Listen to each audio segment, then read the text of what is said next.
The train lurched to a stop with a shriek of metal that made Lenora's teeth ache. She pressed her gloved hand against the window, smudged with soot and fingerprints, and stared at what would become her life. Red Hollow wasn't a town. It was a scar on the earth, a collection of rough-cut buildings squatting in the dust like they'd been dropped there by mistake, and nobody had bothered to pick them up. Lenora Hale closed her eyes and counted to 10, the way her mother had taught her before the fever took her, the way she'd done every morning since her father put a pistol in his mouth rather than face another day of shame. Don't think about that. Don't think about any of it. She stood smoothing her gray traveling dress with shaking hands. The fabric was good quality, but it had been mended twice at the hem and once at the shoulder. Everything she owned now bore the marks of careful preservation. The carpet bag at her feet contained 3 dresses, 2 nightgowns, her mother's cameo brooch, and a leather-bound book of Shakespeare's sonnets her father had given her on her 16th birthday. That was 4 years ago. When the Hale name still meant something in Charleston, when invitations arrived daily and young men lingered at the garden gate hoping for a smile. The war had ended 11 years ago, but it kept killing people anyway. "Red Hollow, last stop!" The conductor's voice carried through the car. "Watch your step, miss." His eyes held pity, and Lenora hated him for it. She lifted her chin and walked down the aisle, aware of the other passengers watching. A merchant with a thick mustache, 2 cowboys who'd spent the journey drinking and laughing, an older woman who'd tried to start a conversation somewhere past the Kansas border. Lenora had pretended to sleep. She'd gotten good at pretending. The platform was just rough boards laid over dirt. Heat rose in shimmering waves despite the late afternoon hour, and the air tasted like dust and something else she couldn't name. Burning sage, maybe. Or just the smell of a place where nothing soft survived. 6 people waited on the platform. Lenora scanned their faces, looking for some hint of recognition, some sign of the man who'd placed the advertisement that changed everything. Widower, ranch owner, seeking practical woman for marriage and partnership. Must be hardy, willing to work, and of decent character. Respond to C. Mercer, Red Hollow territory. She'd written 3 drafts before sending her response, each one more desperate than the last, until finally she'd simply told the truth. "I have nothing left but my name, and soon I won't even have that. I can read, write, and manage a household. I'm told I'm not unpleasant to look at. If you want honesty more than beauty, I can promise you the first." His reply had come 6 weeks later. "Honesty is all I need. Bring yourself and whatever you can't leave behind. The rest we'll figure out." Now she stood on this godforsaken platform, searching for a man she'd recognize from, what? Hope? Desperation? The sheer stupid courage it took to answer a stranger's advertisement? "Miss Hale?" The voice was low, rougher than she'd expected. Lenora turned and forgot how to breathe. Caleb Mercer stood about 6 feet from her, hat in his hands, and he looked like he'd been carved from the same harsh stone as the territory itself. Tall, broad across the shoulders, with dark hair that needed cutting, and a face that would never be called handsome, but somehow fit together in a way that made you look twice. A scar ran from his left eyebrow to his hairline, pale against sun-darkened skin. His eyes were gray, the color of storm clouds before the rain. He looked at her the way you'd look at a horse you were thinking of buying, assessing, careful. Not unkind, but not warm either. "Mr. Mercer?" she said, and her voice came out steadier than she felt. "Just Caleb." He shifted his weight, and she noticed the slight limp in his right leg, an old injury, the way he carried it. "You look tired. It's a long trip." "I'm fine." The lie came automatically. His mouth twitched, not quite a smile, but something that might become one with practice. "We'll work on the honesty part." He moved past her and picked up her carpet bag before she could protest. "This all you brought?" "Yes." He nodded like that made sense, like he'd expected it. "Wagons this way." Lenora followed him off the platform, acutely aware of the stares following them. The 2 cowboys were grinning now, nudging each other. The merchant looked disapproving. The older woman just looked sad. The wagon was exactly what she'd imagined. Rough wood, 2 horses that looked as tired as she felt, supplies covered with canvas in the back. Caleb set her bag among them with more care than she'd expected, then turned to help her up. His hands were huge, calloused, and surprisingly gentle as they circled her waist. For a moment they were close enough that she could smell leather and soap and something earthy, like turned soil. Then she was on the seat and he was moving away, climbing up beside her with the economical movements of someone who'd done this 10,000 times. "How far is the ranch?" she asked as he gathered the reins. "About 2 hours. We'll get there before full dark."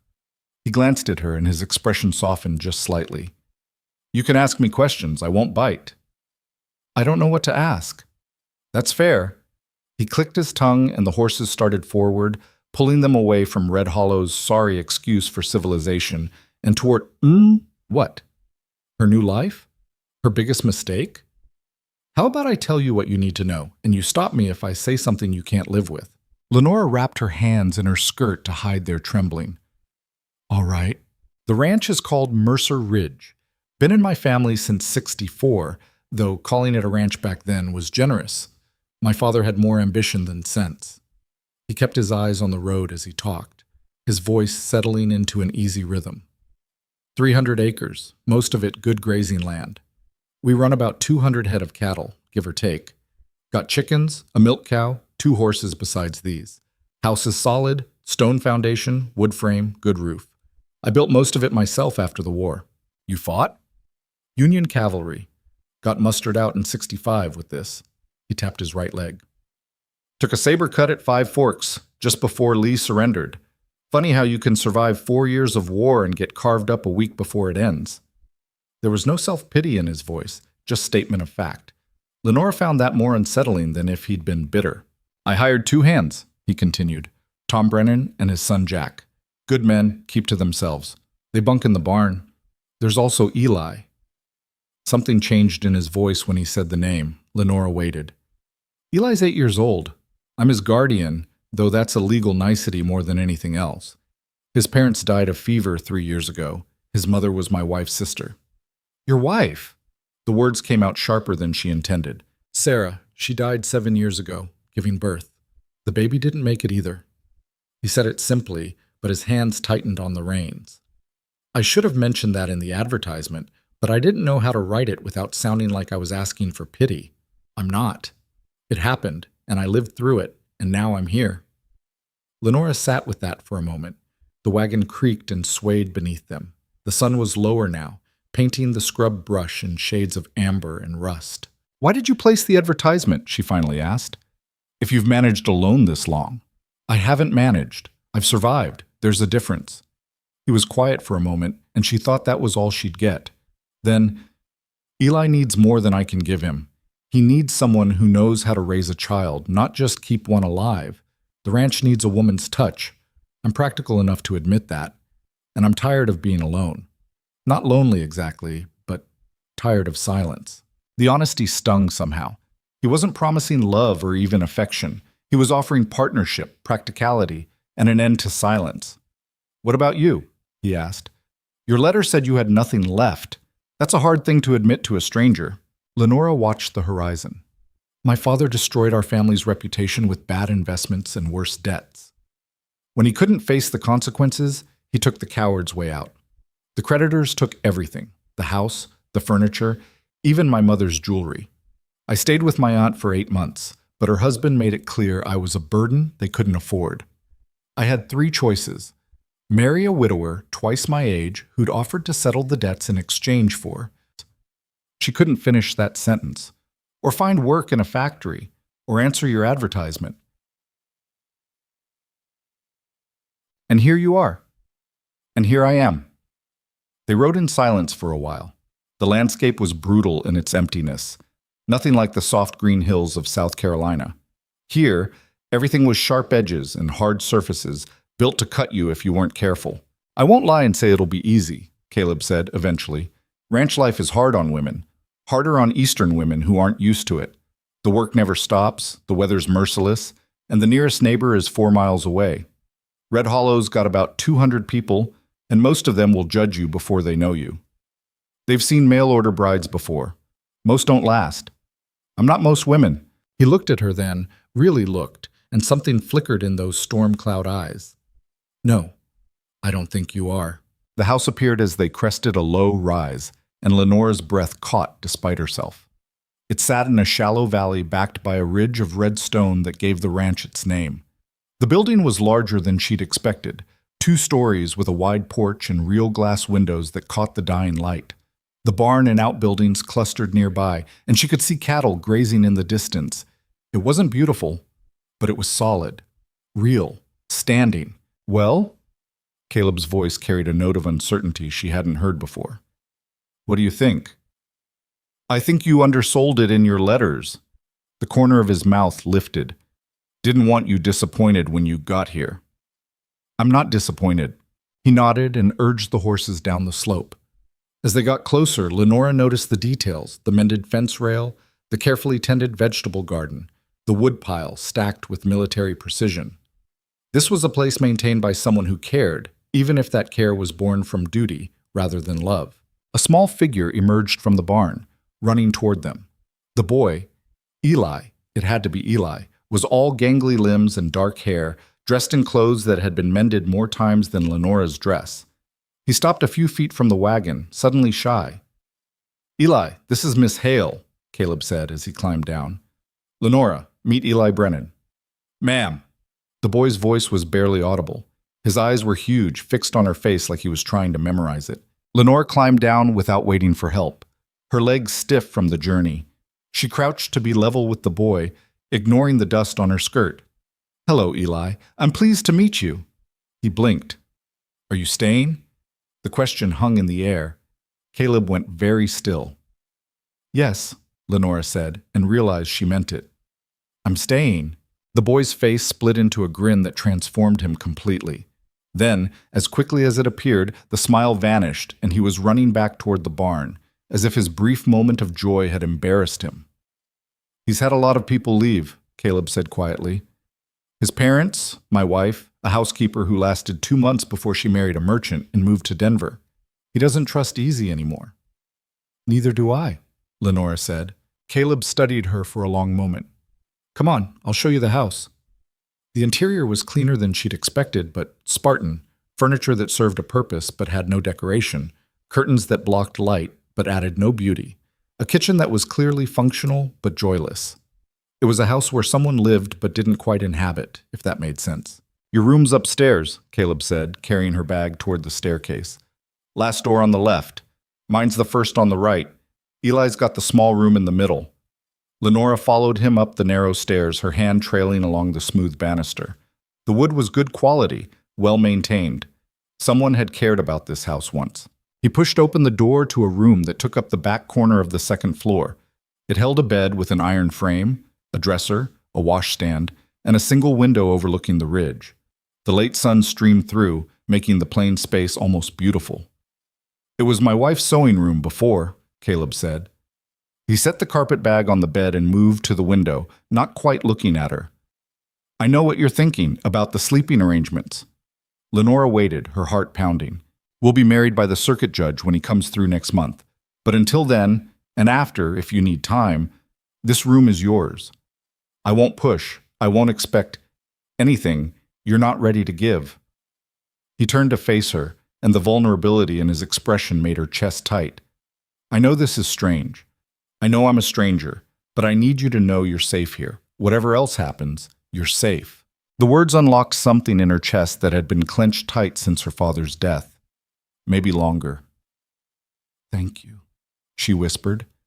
He nodded and moved toward the door, then paused. Supper's at 6. Nothing fancy, beans and cornbread tonight. You don't have to come down if you'd rather rest. I'll be there. After he left, Lenora sank onto the bed and let herself shake. She'd done it. She'd crossed half the country to marry a stranger, and she was actually here, in this room, in this life. The terror of it threatened to swallow her whole, but beneath the terror was something else, something that felt almost like hope. The next morning arrived with a rooster's crow that sounded like murder. Lenora jerked awake, disoriented, until she remembered Red Hollow, Mercer Ridge, Caleb. She'd managed to sleep despite everything, exhaustion pulling her under the moment her head hit the pillow. Now pale light filtered through the window, and she could hear movement downstairs. Footsteps, the clank of pots, low voices. Her trunk sat in the corner where Caleb had left it last night after supper. She washed quickly with water from the pitcher, braided her hair, and dressed in her plainest brown dress. The woman who looked back from the small mirror above the washstand was familiar, but strange. thinner than she'd been in Charleston, older in the eyes, with new lines bracketing her mouth. 20 years old and already used up, she thought. Then pushed the thought away and went downstairs. The kitchen was warm and smelled like coffee and frying bacon. Caleb stood at the stove, his back to her, moving with the easy competence of someone who'd done this alone for years. Eli sat at the table, swinging his legs and pushing scrambled eggs around his plate. "Morning," Caleb said without turning around. "Coffee's on the table. Eggs and bacon in a minute. Can I help?" "You can sit down and eat. Plenty of work later if you're looking for it." Lenore poured herself coffee and sat across from Eli. The boy watched her with those huge eyes, not speaking. She smiled at him. He looked away. Caleb brought over 2 plates loaded with food and set one in front of her. Tom and Jack already ate and headed out to check the fence line on the north pasture. Storm last week brought down a cottonwood and took out about 20 feet of rail. How long will that take? Most of the day. He sat down with his own plate, which gives you a chance to get your bearings without an audience. They ate in silence for a while. The food was plain but good, and Lenora realized she was starving. She'd barely eaten on the train, her stomach too knotted with anxiety. "What do you need me to do?" she asked finally. Caleb looked at her over his coffee cup. "Nothing today. You just got here. Take time to settle in." "I didn't come here to be decorative." Something flickered in his expression. Approval, maybe. "Fair enough. Can you handle chickens?" "I've never tried." "Then you'll learn. Eli, show Miss Hale how to collect eggs after breakfast." The boy's head snapped up. "Me? You're the expert. Time you started teaching instead of just doing." Eli looked between them, something like panic crossing his face, but he nodded. After breakfast, Lenora followed the boy out to the chicken coop, a sturdy structure that showed the same careful maintenance as everything else on the property. Eli opened the door and immediately relaxed, like being around the birds soothed something in him. "You gotta be calm, he said, his voice stronger than it had been inside. "They can tell if you're scared, and they'll get all riled up. Just move slow and talk quiet." Lenora watched as he demonstrated, his small hands gentle as he reached under a hen and pulled out 2 brown eggs. The chicken clucked, but didn't protest. "Now you try," he said, stepping back. Lenora took a breath and reached for the nearest bird. Her hand was shaking. The chicken squawked and pecked at her fingers. "Ow!" She jerked back. "You gotta commit," Eli said. "Hesitating just makes them nervous. Try again." She tried again and again. By the 5th attempt, she'd collected 3 eggs without getting pecked, and Eli was actually smiling. "You're getting it," he said. "Most folks give up after the first bite." "I don't give up easy."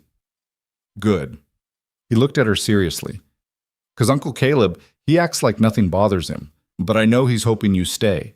I heard him tell Tom that you seemed strong, that maybe this time would be different." The words hit Lenora harder than they should have, this time. How many times had there been? How many women had Caleb hoped would stay, only to watch them leave? "I'm not leaving," she said. Eli studied her face like he was trying to decide if she was lying. Finally, he nodded. "Okay, come on, I'll show you the milk cow. Her name's Bessie, and she's mean as a snake, but she gives good cream." The morning passed in a blur of new tasks and information. Eli showed her the vegetable garden, the root cellar, the smokehouse where Caleb cured meat in the winter. He explained which tools were kept where, how to tell if the water pump was working right, and which areas of the property to avoid when the cattle were being moved.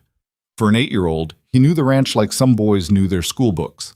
But there was something sad in how capable he was, as if he'd had to grow up too fast. By noon, Lenore's hands were blistered and her back ached, but she'd collected eggs, learned to milk Bessie, who'd only kicked her twice, and helped Eli weed the garden. Small victories, but victories nonetheless. Caleb returned around 1 with Tom and Jack. The hired men were both weathered and quiet, nodding politely when Caleb introduced her but keeping their distance. Tom was in his 50s, built like a barrel, with kind eyes and no left hand, just a scarred stump at the wrist. Jack was younger, maybe 30, lean and watchful. "How'd she do?" Caleb asked Eli while they all ate the cold lunch Lenora had managed to assemble from leftover cornbread and cheese. "Good," Eli said around a mouthful of food. "Bessie only got her twice." Tom chuckled. "That's better than I did my first day. Bessie kicked me clear across the barn. Still got the scar, Jack added. Lenora felt something ease in her chest. They were trying to make her comfortable, in their way. After lunch, Caleb sent the hands back to work and turned to Lenora. Need to talk to you about something. Walk with me? They left Eli cleaning up the lunch dishes, apparently another of his endless chores, and walked out past the barn toward the ridge. The afternoon sun was brutal, and Lenora was grateful for the bonnet she'd found hanging in her room that morning. You did well today, Caleb said as they walked. Eli likes you. That's not common. He's a good boy. Sad, but good. Yeah. Caleb was quiet for a moment. His father was my best friend. We fought together, came home together, built this ranch together. When the fever took him and Martha, I promised I'd look after Eli. But I don't know if I'm doing it right.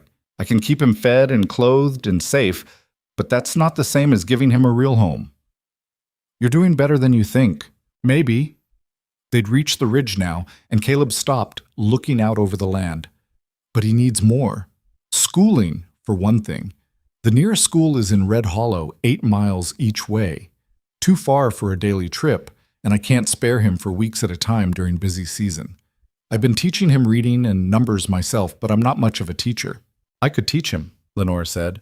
I had a good education before everything fell apart. Literature, history, mathematics, French. Caleb turned to look at her, something like wonder in his expression. You do that? Of course. I need something useful to do, and he deserves an education. Then we'll set up lessons. Mornings, maybe, before the day gets hot. He paused. There's something else. The judge comes through in 3 weeks. If you still want to go through with the marriage, we'll do it then. But if you've changed your mind, if you need more time, or if you want to leave, I'll pay your train fare back east. No questions, no hard feelings. Lenora stared at him. You'd let me leave? After I came all this way?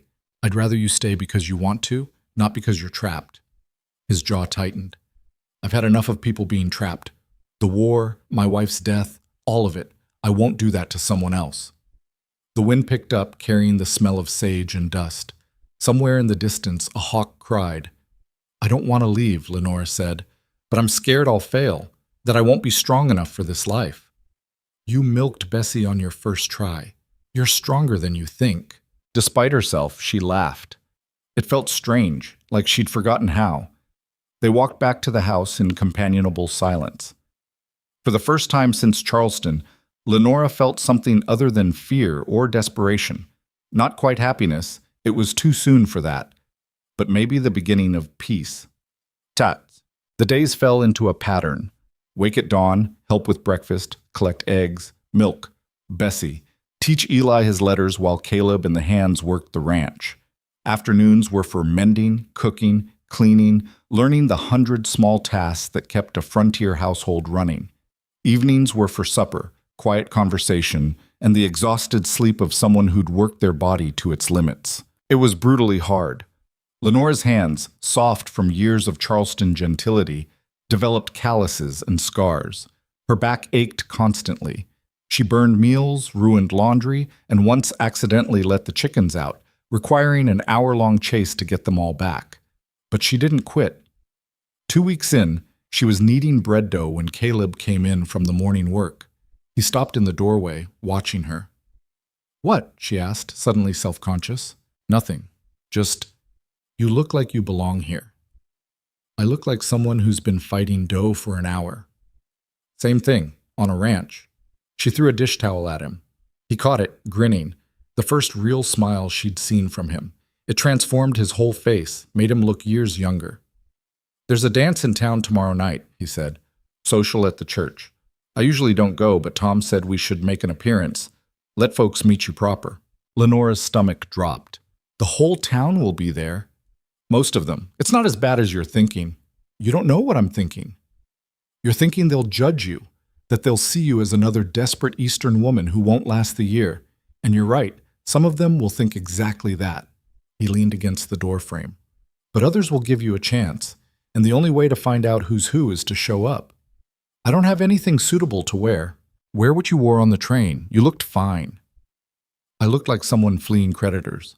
His expression softened. Then we'll get you something new. There's a general store in town. Not fancy, but they have dress fabric. We'll go in early, get what you need. Caleb, I can't ask you to... You're not asking, I'm offering. He straightened. 3 weeks from now, you'll be my wife. That means what's mine is yours. Might as well start getting used to it. The casual certainty in his voice made her throat tight. He really meant to marry her. This wasn't some elaborate test or temporary arrangement. He was building a future that included her. All right, she said. We'll go to the dance. Proceed. Red Hollow looked different in daylight. Less threatening, more simply tired. The buildings were weathered but standing. The streets rutted but passable. People moved with the unhurried pace of those who knew tomorrow would bring the same struggles as today. Caleb parked the wagon in front of Mueller's General Store, a squat building with a false front that had probably looked impressive 20 years ago. Inside, it was dim and crowded, smelling of coffee and leather and something sweet she couldn't identify. A woman behind the counter looked up as they entered, middle-aged, with sharp eyes and graying hair pulled back in a severe bun. Her gaze swept over Lenora with the speed of long practice, cataloging and judging in a single glance. Caleb Mercer, she said. Heard you'd brought yourself a bride. This her? Mrs. Mueller, this is Lenora Hale. Lenora Agnes Mueller. She runs the only store for 50 miles, which means she knows everything worth knowing. And most things that aren't, Mrs. Mueller said, but her eyes had warmed slightly. What brings you in? Need dress fabric, Caleb said. Something suitable for the dance tonight. Mrs. Mueller's eyebrows rose. You're coming to the social? Wonders never cease. She came around the counter, moving with surprising grace for someone her size. Let's see what we have. For the next hour, Lenora was subjected to an interrogation disguised as shopping. Where was she from? Charleston. How did she meet Caleb? Advertisement. Could she cook? Learning. Sew? Passably. Handle livestock? Getting better. What did her family think of her marrying a rancher? They were dead, thank you for asking. Mrs. Mueller absorbed each answer with a slight nod, giving nothing away. Finally, she pulled out a bolt of dark blue cotton with a subtle floral print. This'll suit you, she said. Bring out your eyes. Practical enough for ranch work, but nice enough for town. She glanced at Caleb. 4 yards should do it. I'll throw in thread and buttons. How much? Caleb asked. $6. That's highway robbery. That's fair price for quality goods in the middle of nowhere. Take it or leave it. Caleb counted out the money without further argument. Mrs. Mueller wrapped the fabric and handed it to Lenora with something that might have been approval. You need help making it up. You come by tomorrow, she said. I've got a sewing machine. We can have it done in an afternoon. Lenora blinked. That's very kind of you. Kind nothing. Can't have Caleb showing up with a bride in a 4-year-old travel dress. Bad for my reputation. But her eyes were twinkling. Besides, I'm curious. Want to see if you've got backbone or if you're just pretty words? She's got backbone, Caleb said quietly. Mrs. Mueller looked between them, and something shifted in her expression. Well then, I'll see you both tonight. Fair warning, Martha Hendricks has been setting her cap for you for 3 years, Caleb. She's not going to be happy you've imported a wife. Martha Hendricks can adjust her expectations. That's what I like to hear. Now get out of my store. You're blocking paying customers. There were no other customers, but Lenora followed Caleb outside, clutching her package. She liked you, Caleb said as they climbed back onto the wagon. She called me pretty words. Then she told you where her sewing machine was. Trust me, that's Agnes Mueller's version of a warm hug.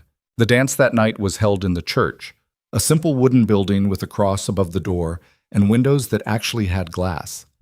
Inside, benches had been pushed to the walls, creating a space for dancing. A 3-piece band was setting up in the corner, fiddle, guitar, and a man with a harmonica. Lenora walked in wearing her gray dress, freshly pressed, with her mother's cameo at her throat.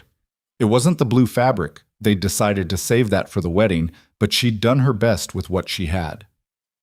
The room went quiet when they entered. Lenora felt every eye on her, assessing, judging, deciding. She lifted her chin the way her mother had taught her, and met their stares with a calm she didn't feel. Folks, Caleb said into the silence, his hand warm on the small of her back. This is Lenora Hale. She'll be my wife come next month when the judge arrives. I expect you'll all make her welcome. It wasn't a request. It was a statement of fact, delivered in a tone that suggested disagreement would be unwise. A woman stepped forward, blonde, pretty, with a smile that didn't reach her eyes. Martha Hendricks, Lenora guessed. How lovely, Martha said, her voice dripping sweetness. Another Eastern bride.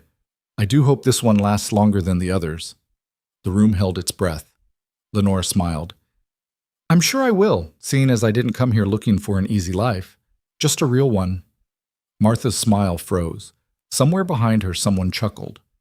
Well said, a man's voice called out. Come on, let's get this dance started. Band's been tuning for 20 minutes. The tension broke. Music started, loud and cheerful, and people began moving. Caleb guided Lenora to the edge of the room where they wouldn't be the center of attention. You didn't have to do that, he said quietly. Yes, I did. If I let her set the tone now, I'll be fighting it forever. He looked at her with something like pride. Dance with me? I don't know frontier dances. Then I'll teach you. Fair trade for the reading lessons with Eli. He led her onto the floor, and despite her protests, she found the steps weren't that different from the reels she'd learned in Charleston. Caleb was surprisingly light on his feet for such a big man, guiding her through the movements with patient confidence. Other couples joined them. Tom danced with a sturdy woman who turned out to be his sister. Jack partnered with a young woman who blushed every time he looked at her. Even Eli was there, dancing with a girl his own age and looking mortified. As the evening wore on, people began approaching Lenora. Some were curious, some friendly, some clearly reserving judgment. She answered questions, accepted congratulations, and slowly began to see Red Hollow not as a monolith of judgment, but as a collection of individuals. Some kind, some petty, most just trying to survive like everyone else. Mrs. Mueller appeared during a break in the music, pressing a glass of lemonade into Lenora's hand. You're doing fine, she said. Keep your spine straight and your answers short. They'll come around. And if they don't, then to hell with them. You're not here for their approval. Later, as they were preparing to leave, Martha Hendricks approached again. This time she was alone, and the sugary smile was gone. A word of advice, she said quietly. Frontier life breaks people, especially women who think they're stronger than they are. When you leave, and you will leave, try not to break Eli's heart along with yours. He's had enough loss. Before Lenora could respond, Martha walked away. On the ride home, Caleb was quiet. Eli had fallen asleep in the back of the wagon, exhausted from dancing and excitement. What did Martha say to you? Caleb finally asked. That I'll leave. That I'll hurt Eli when I do. His hands tightened on the reins. She's got no right. She's not entirely wrong, though. I could fail. I could wake up one morning and realize I can't do this. But you haven't yet. No, I haven't. They crested the rise, and Mercer Ridge spread out below them, the house dark against the darker land, solid and waiting. I'm glad you came to the dance, Caleb said. I'm glad you're here. Whatever happens, I want you to know that. Lenora looked at this man who'd offered her safety without promises, partnership without demands, and something that might become love if they were both brave enough. I'm glad I'm here too, she said, and meant it with everything in her. The wagon rolled down toward home, carrying them forward into whatever came next. The week after the dance, winter announced itself with a cold snap that turned the morning water in the wash basin to ice. Lenora woke to frost patterns on her window and the sound of Caleb cursing in the barn. She dressed quickly, layering every piece of clothing she owned, and hurried downstairs to start the fire. Her hands were clumsy with cold as she fed kindling into the stove, blowing gently until flames caught. The kitchen slowly warmed, and she had coffee brewing by the time Caleb came in, his face red from wind and his breath making clouds in the air. Lost 2 chickens, he said without preamble. Fox got in through a gap in the coop I didn't know was there. Tom's patching it now. I'm sorry. Not your fault. He poured himself coffee, wrapping both hands around the cup. But we're going to need to winterize everything faster than I planned. This cold came early. Eli stumbled into the kitchen, still half asleep, and climbed into his chair. Lenora set a bowl of hot porridge in front of him, and the boy ate mechanically, his eyes barely open. No lessons this morning, Caleb said to Eli. Need you helping with the barn. We've got to reinforce the north wall before the real cold hits. Eli nodded, suddenly more awake. He finished his breakfast in 3 bites and headed out without being asked twice. Lenora watched him go, this child who carried responsibilities that would break most adults. "He's too young for all this work," she said quietly. "Yes." Caleb didn't look at her. "But that's ranch life. You work or you starve. Age doesn't enter into it. That doesn't make it right." "No, it doesn't." He set down his cup. "But I need him today. We all have to pull weight we're not ready for sometimes." The words hung between them, sharp with a truth Lenora couldn't argue against. She'd pulled weight she wasn't ready for since the moment she'd stepped off that train. The next 3 days were a blur of preparation. Lenora helped Tom's sister, Helen, preserve the last of the garden vegetables. They worked in Helen's kitchen, a building barely bigger than a shed, with hands that moved faster than conversation. Helen was quiet, efficient, and clearly sizing Lenora up with every shared task. "You're stronger than you look," Helen said on the second day, as they packed carrots and sawdust for winter storage. "I'm learning to be." Different thing than already being strong. Helen's weathered hands never stopped moving. "My brother says Caleb's happier than he's been in years. Says you're good for the boy, too." "Eli's a good student." "That's not what I mean." Helen looked at her directly for the first time. "Tom says the boy laughs now. Says he heard him joking with you about something last week. Eli hasn't joked since his parents died." Lenora's throat tightened. "He just needed someone to pay attention." He had attention. He needed someone who cared. Helen went back to her work. "Don't prove Martha Hendricks right. That's all I'm saying." That night, Lenora lay awake listening to the wind howl around the house. Her room was cold despite the blankets, and she could hear Caleb moving in his own room across the hall, restless, probably worrying about the cattle, the coming winter, the 100 things that could go wrong. She'd been at Mercer Ridge for 3 weeks. In 4 days, the circuit judge would arrive, and she'd become Caleb's wife-in-law as well as name. The thought should have terrified her. Instead, she felt something closer to inevitability, like she'd been walking toward this moment her whole life without knowing it.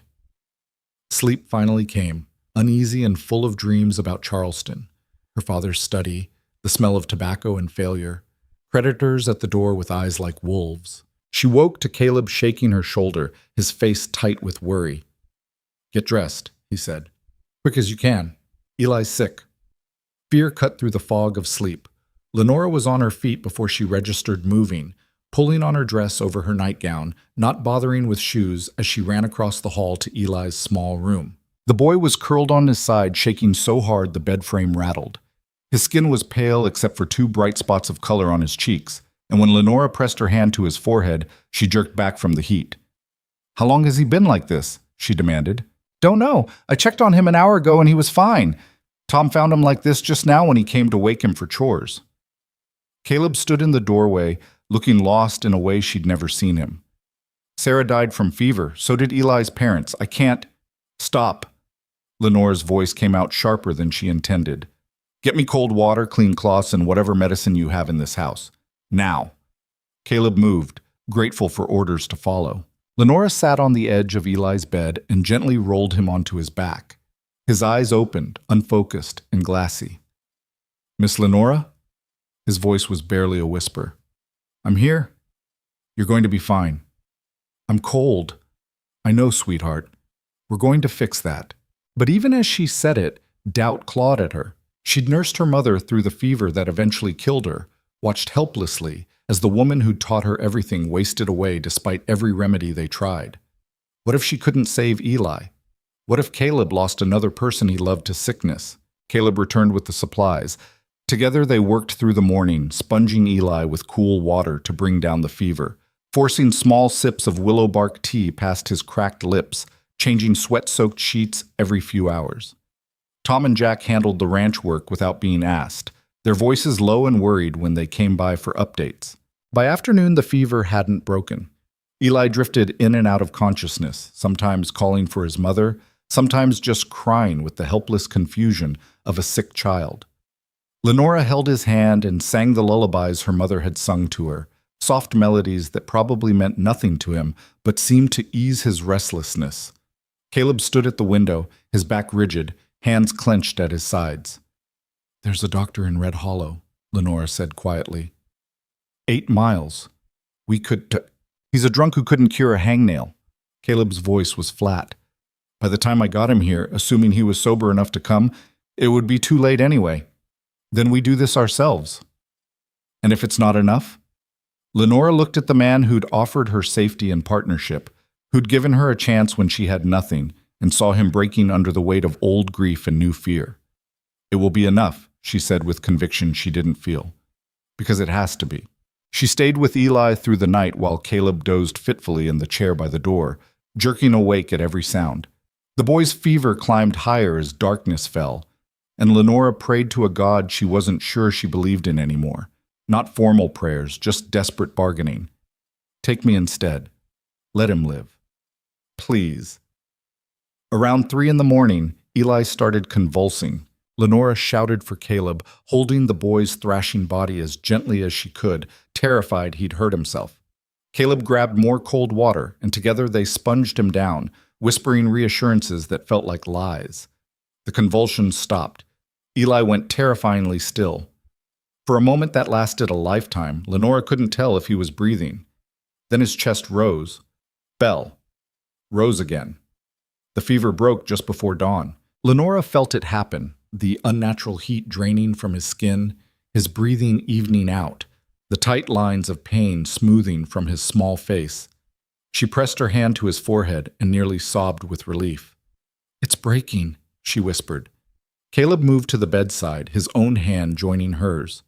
They stayed like that as pale light crept through the window, watching Eli sleep peacefully for the first time in 24 hours. "You saved him," Caleb said finally, his voice rough. "We don't know that yet. He could relapse. You saved him." He turned to look at her, and the raw gratitude in his eyes made her chest ache. "Sarah couldn't. The doctor couldn't. But you did." "I just did what anyone would." "No." His hand covered hers where it rested on Eli's blanket. "You didn't run. You didn't panic. You fought for him like he was your own. That's not what anyone would do. That's what you did." The moment stretched between them, heavy with things neither could say. Then Eli stirred, mumbling something about chickens, and they both pulled back, the spell broken. Over the next 3 days, Eli's recovery was slow but steady. The fever stayed gone, his appetite returned, and by the 3rd day he was complaining about being stuck in bed, which Lenora took as a sign of genuine improvement.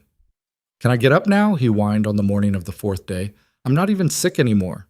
"You're staying put until this afternoon," Lenora said firmly, fluffing his pillows despite his protests.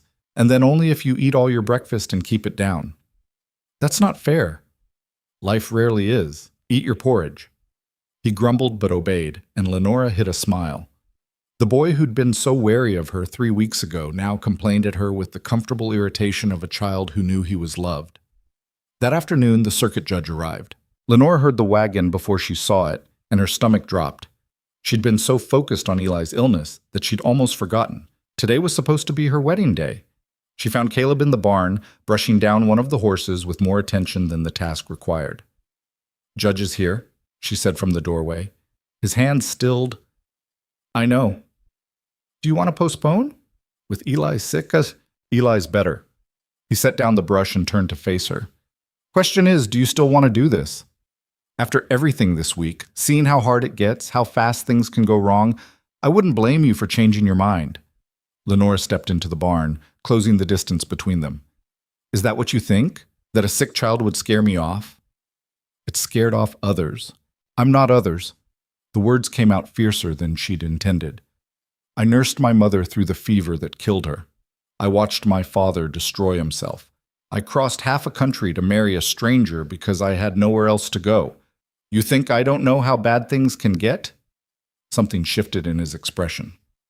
"No, I guess you do. So ask me properly." She lifted her chin. "Don't give me an out I don't want. Ask me what you really want to know." He took a breath. "Lenora Hale, will you marry me? Not because you have to, not because you're trapped, but because you want to build something here. With me, with Eli, with all the mess and difficulty that comes with it." "Yes." The word was simple, final, sure. "Yes, I will." The ceremony was brief and practical, performed in the front room with Tom, Helen, and Jack as witnesses. Eli watched from the sofa, still weak but insisting on being present. The judge was an old man with kind eyes who'd clearly done this 100 times, and he moved through the words with efficient grace. When Caleb slipped the plain gold band onto her finger, his mother's ring, he'd told her quietly, Lenora felt the weight of it like a vow made real. "You may kiss your bride," the judge said. Caleb hesitated, his eyes asking permission. Lenora nodded, and he leaned in, pressing his lips to hers in a kiss that was gentle and brief and somehow more intimate than anything she'd expected. His hand cupped her cheek, calloused and warm, and for a moment the room fell away. When they pulled apart, Eli was grinning from the sofa, and Tom was wiping his eyes with the back of his hand. "Well then," the judge said, making a final notation in his record book. "That's done. Mrs. Mercer, congratulations." Mrs. Mercer. The name fit better than she'd thought it would. Helen had prepared a small wedding supper, and they ate together in the warm kitchen. Nothing fancy, just roasted chicken and vegetables and bread that Helen had made fresh that morning. It felt right somehow, this simple celebration with people who'd become something like family. Later, after everyone had left and Eli had been tucked back into bed, Lenora stood in her room, her former room, looking at the bed she'd slept in alone for nearly a month. Across the hall, Caleb's door was closed, light visible beneath it. She took a breath, straightened her shoulders, and walked across the hall. Knocked softly. "Come in." Caleb stood by his own window, still fully dressed, tension visible in every line of his body. "I meant what I said about time," he said before she could speak. "About not expecting—" "I know." She closed the door behind her. "But I'm here anyway. Not because I think I have to be, because I want to be." His expression cracked open with something that might have been relief or hope or both. "You're sure?"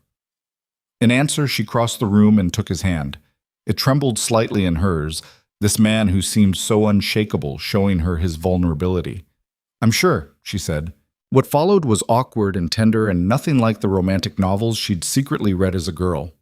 They fumbled through unfamiliarity, whispered reassurances, discovered each other with a gentleness born from mutual respect rather than practiced seduction. It wasn't perfect, but it was real and honest, and somehow that made it better than perfect could have been. Afterward, lying in the darkness with Caleb's arm around her and his breathing evening into sleep, Lenora felt something settle in her chest. She'd made her choice. She'd tied her life to this man, this place, this impossible frontier existence, and she didn't regret it. The next morning arrived with the kind of crystal clarity that follows a decision made. Lenora woke in Caleb's bed, their bed now, to find him already gone, the space beside her cool. Sunlight streamed through the window, and she could hear voices outside. She dressed quickly and went downstairs to find the kitchen full of people. Helen was at the stove, Tom and Jack were drinking coffee at the table, and Caleb stood by the door talking to two men she didn't recognize. "There she is," Helen said with a warm smile. "The bride. Come eat, child. You've got a long day ahead." "What's happening?" "Barn raising," Tom said. "Well, barn expanding. Caleb's been talking about adding onto the structure for 2 years, and we figured with you joining the household proper, now's the time." "I didn't know about this." "That's because your husband is terrible at asking for help," Helen said pointedly, looking at Caleb. "But we're here anyway." The two strangers turned out to be neighbors from 4 miles south, ranchers who'd heard about the wedding and showed up with tools and willingness to work. By mid-morning, 6 more people had arrived, and suddenly Lenora's quiet new life was full of noise and activity. She fell into the rhythm of it without thinking, making coffee, preparing food, bandaging a cut finger, finding tools, keeping track of who needed what. This was something she understood, the management of people and tasks. It felt like the charity work she'd done in Charleston, before everything fell apart, except here nobody judged her worth by her father's name. Around noon, as she was carrying water out to the workers, she overheard 2 women talking near the well. "She seems capable enough," one said. "Better than the last one Caleb almost married." There was another. 3 years back. Pretty thing from St. Louis, answered his advertisement just like this one. Lasted 2 months before she ran off with a supply wagon driver. Broke Eli's heart. He'd already started calling her mama. Lenora froze, water sloshing in the bucket. "Well, this one's already married him proper," the first woman said. "And she didn't run when the boy got sick. Martha Hendricks is fit to be tied about it." They laughed and moved away, not noticing Lenora standing still as stone. Another woman, one who'd left, one Eli had called Mama. No wonder the boy had been so wary. No wonder Caleb had been so careful about giving her space, about not pushing. They'd both been abandoned before. "You all right?" Lenora turned to find Helen watching her with knowing eyes.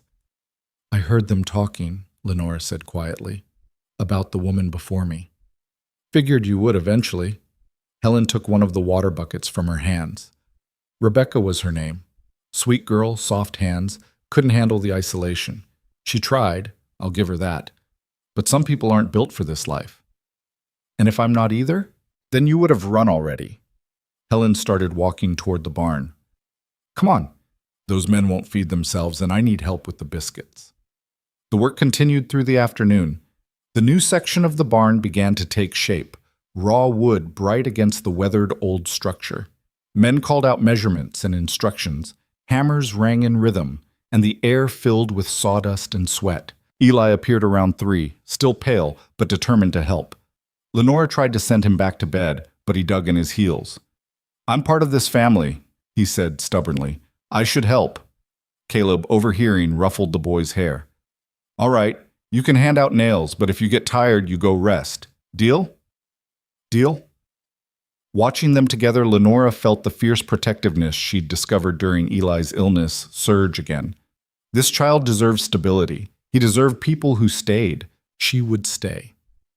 By sunset, the barn extension was roughed in, and neighbors began packing up to head home before full dark.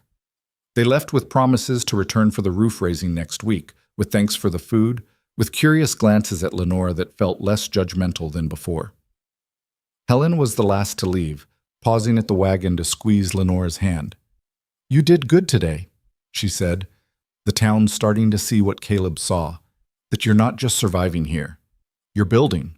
After everyone left, Lenora surveyed the kitchen.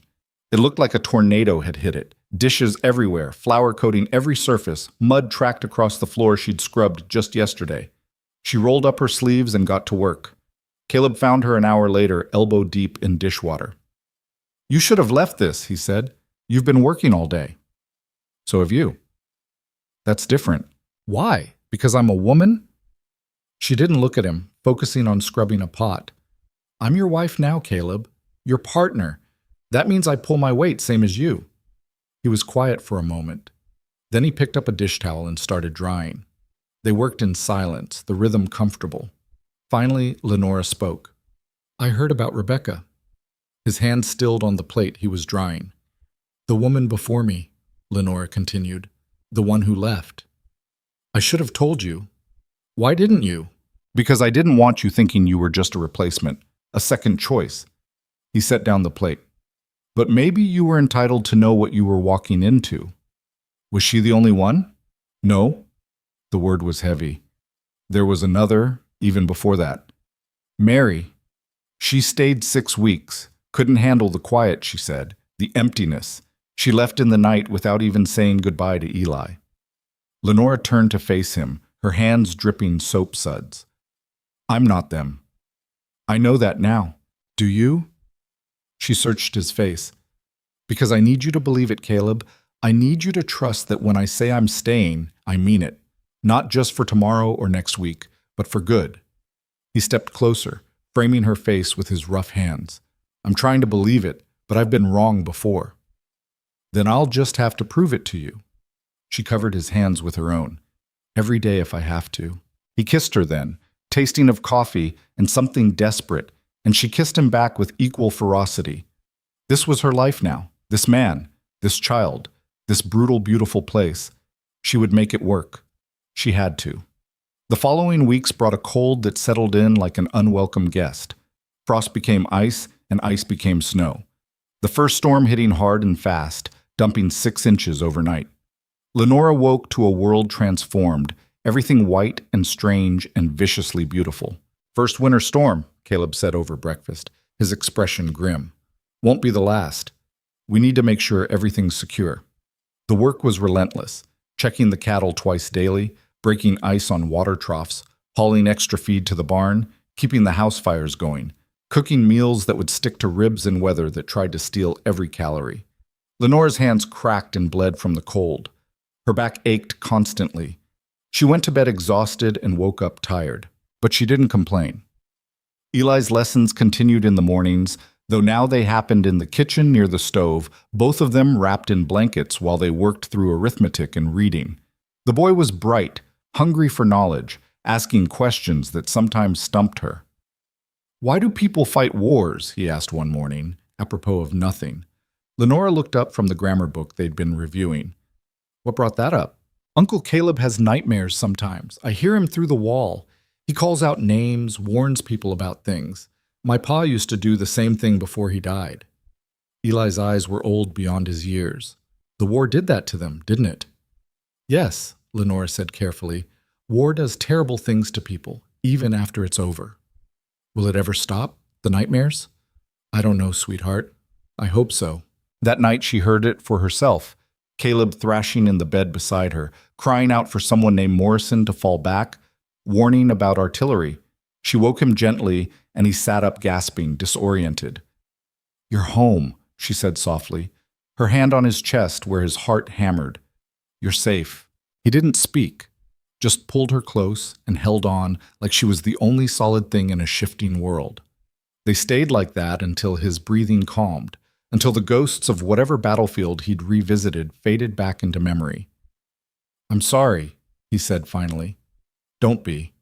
We all have ghosts." "What are yours?" She thought about Charleston, about watching her father's body carried from his study, about creditors inventorying her mother's jewelry while she stood helpless. "Failure," she said, "not being enough to save the people I loved." His arms tightened around her. "You saved Eli. This time. That's all we get. This time, the next time. We just keep trying." It became their routine, him waking from nightmares, her anchoring him back to reality, both of them carrying wounds that might never fully heal, but there was comfort in the sharing of it, in not being alone with the weight. December arrived with another storm, this one lasting 3 days. They were trapped in the house, venturing out only to care for the animals. The world beyond the windows became a white wall, visibility dropping to nothing. On the second day, Eli grew restless and cranky, cooped up too long. "I'm bored," he announced for the 15th time. "Then help me with this mending," Lenora said, holding up one of Caleb's shirts with a torn seam. "That's woman's work." The words came out automatically, something he'd clearly heard before. Lenora set down the shirt and looked at him seriously. "Eli, when you're alone on this ranch someday and your shirt tears, what will you do? Wait for a woman to fix it, or fix it yourself?" He blinked. "Fix it myself, I guess." "Then it's not woman's work, it's survival work. Now thread this needle." He grumbled, but obeyed, and Lenora taught him basic stitching while Caleb watched from his chair by the fire, something that might have been approval in his eyes. Later, when Eli had fallen asleep on the sofa and snow continued to batter the windows, Caleb pulled Lenora into his lap. "You're good with him," he said quietly. "He's a good boy." He is now, but he was angry before. At everyone. At the world for taking his parents. At me for not being them. Caleb's hand traced idle patterns on her back. "You've gentled something in him I couldn't reach. Maybe he just needed time. He had 3 years. What he needed was you." The storm finally broke on the morning of the 3rd day. Lenora woke to silence and knew before looking that the snow had stopped. She slipped out of bed and went to the window, looking out at a landscape transformed, drifts 6 feet high against the barn, the world sculpted into alien shapes. "Beautiful," Caleb said from behind her. "Terrifying." "That too."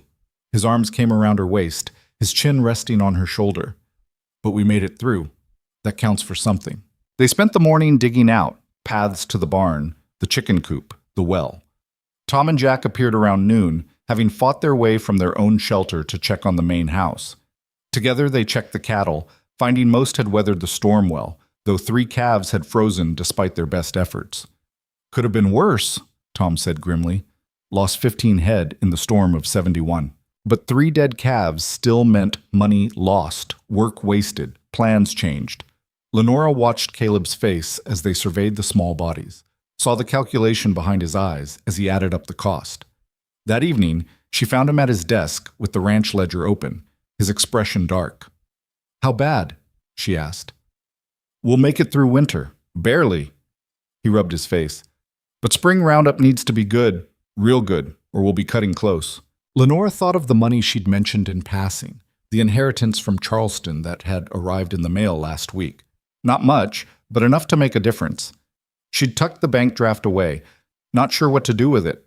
Now she went to her room and retrieved it from her dresser drawer, returned to the study, and laid it on the ledger. Caleb stared at it. What's this? Money from my aunt's estate. She died last month. Her husband sent this. Guilt, maybe, for how he treated me. It's not a fortune, but it's something. Lenora, I can't take your inheritance. It's not taking if I'm offering. We're married, remember? What's mine is yours. She sat on the edge of the desk. Use it for the ranch. Buy feed, replace the calves we lost. Whatever helps us get through winter. His jaw worked. You were supposed to use this for yourself. Security. I am using it for myself. This ranch is my security now. You and Eli are my security. She covered his hand with hers. Let me help. Please. He looked at her for a long moment, something fierce and tender in his expression. Then he pulled her into his arms, holding tight. I don't deserve you, he said against her hair. Good thing deserved doesn't enter into it. The money helped, easing the tight margins enough that Caleb's shoulders relaxed slightly. But it didn't solve everything. Winter ground on, each day a battle against cold and isolation and the slow attrition of frontier life. Lenora learned to slaughter chickens, her stomach roiling the first time, but her hands steady. She learned to render fat, to make soap, to preserve meat in ways she'd never imagined in Charleston. Her body hardened, muscles developing where she'd been soft, calluses replacing blisters. But the isolation was harder to adjust to than the physical labor. Some days she didn't see anyone besides Caleb and Eli. The nearest neighbor was 4 miles away, the town 8 miles through snow that sometimes made travel impossible. The silence was absolute in a way she'd never experienced in Charleston, where there were always voices, always movement. She found herself talking to the chickens just to hear a voice that wasn't her own. I'm losing my mind, she confessed to Caleb one night. Everyone does a little first winter. He didn't look up from oiling his boots. Gets easier second year. By the third, you start to like the quiet. What if I never like it? Then you get good at pretending. He set down the boots. You thinking of leaving? No? The answer was immediate, certain. I'm just thinking about how strange it is, wanting a place you sometimes can't stand. That's marriage to the frontier in a nutshell. January brought a brief thaw followed by ice that made everything treacherous. Lenora slipped on her way to the chicken coop and twisted her ankle badly enough that Caleb insisted she stay off it for 3 days. She spent the time mending and reading aloud to Eli from the small collection of books Caleb owned. Adventure stories and farmers' almanacs and one battered copy of Robinson Crusoe that Eli requested over and over. Why do you like this one so much? She asked after the 3rd reading. Because he builds everything himself, Eli said simply. When everything goes wrong, he figures it out. He survives. She understood then. They were all playing Robinson Crusoe out here, building lives from raw materials, surviving through will and work. February arrived, and with it a crisis Lenora hadn't anticipated. She'd been feeling off for days, queasy in the mornings, exhausted by noon, sensitive to smells. She'd dismissed it as lingering effects of the harsh winter until Helen came to visit and took one look at her before announcing, "You're pregnant." The words hit Lenora like a physical blow. "I can't be." "When was your last monthly?" Lenora counted back and felt the world tilt. 6 weeks, maybe 7. "I can't be pregnant," she said again, hearing the panic in her own voice. "Not yet. Not here. What if something goes wrong? What if—" "Stop." Helen gripped her shoulders. "Breathe. This is natural. Women have babies out here all the time." Caleb's wife died having a baby. He told me. Understanding flashed across Helen's face. That was different. Sarah was small, the baby was positioned wrong, and they didn't know until too late. She softened her grip. "You're strong, healthy. You'll be fine." But fear had taken root, and Lenora couldn't shake it. She told Caleb that night, watching his face carefully. His expression went through several changes: surprise, joy, then something darker, fear matching her own. "We'll be careful," he said finally. "We'll do everything right." "That's what you thought before." The words came out harsher than she intended. Caleb flinched. "I'm sorry," she said quickly. "I didn't mean—" "Yes, you did. And you're right." He stood, pacing to the window. "I watched Sarah die. Watched the life bleed out of her while I could do nothing. I can't—" His voice broke. "I can't watch that happen to you." Lenora went to him, wrapping her arms around him from behind. "Then we won't let it happen. We'll be careful. We'll get Helen to help when the time comes. We'll do everything we can." "And if it's not enough?" She didn't have an answer for that, so she just held him while winter darkness pressed against the windows and the future stretched ahead, uncertain and terrifying. The pregnancy changed things in ways both subtle and profound. Caleb became almost overprotective, insisting she rest more, work less, avoid anything remotely strenuous. Lenora tolerated it for a week before snapping. "I'm pregnant, not made of glass. Let me work." "I'm just trying to keep you safe."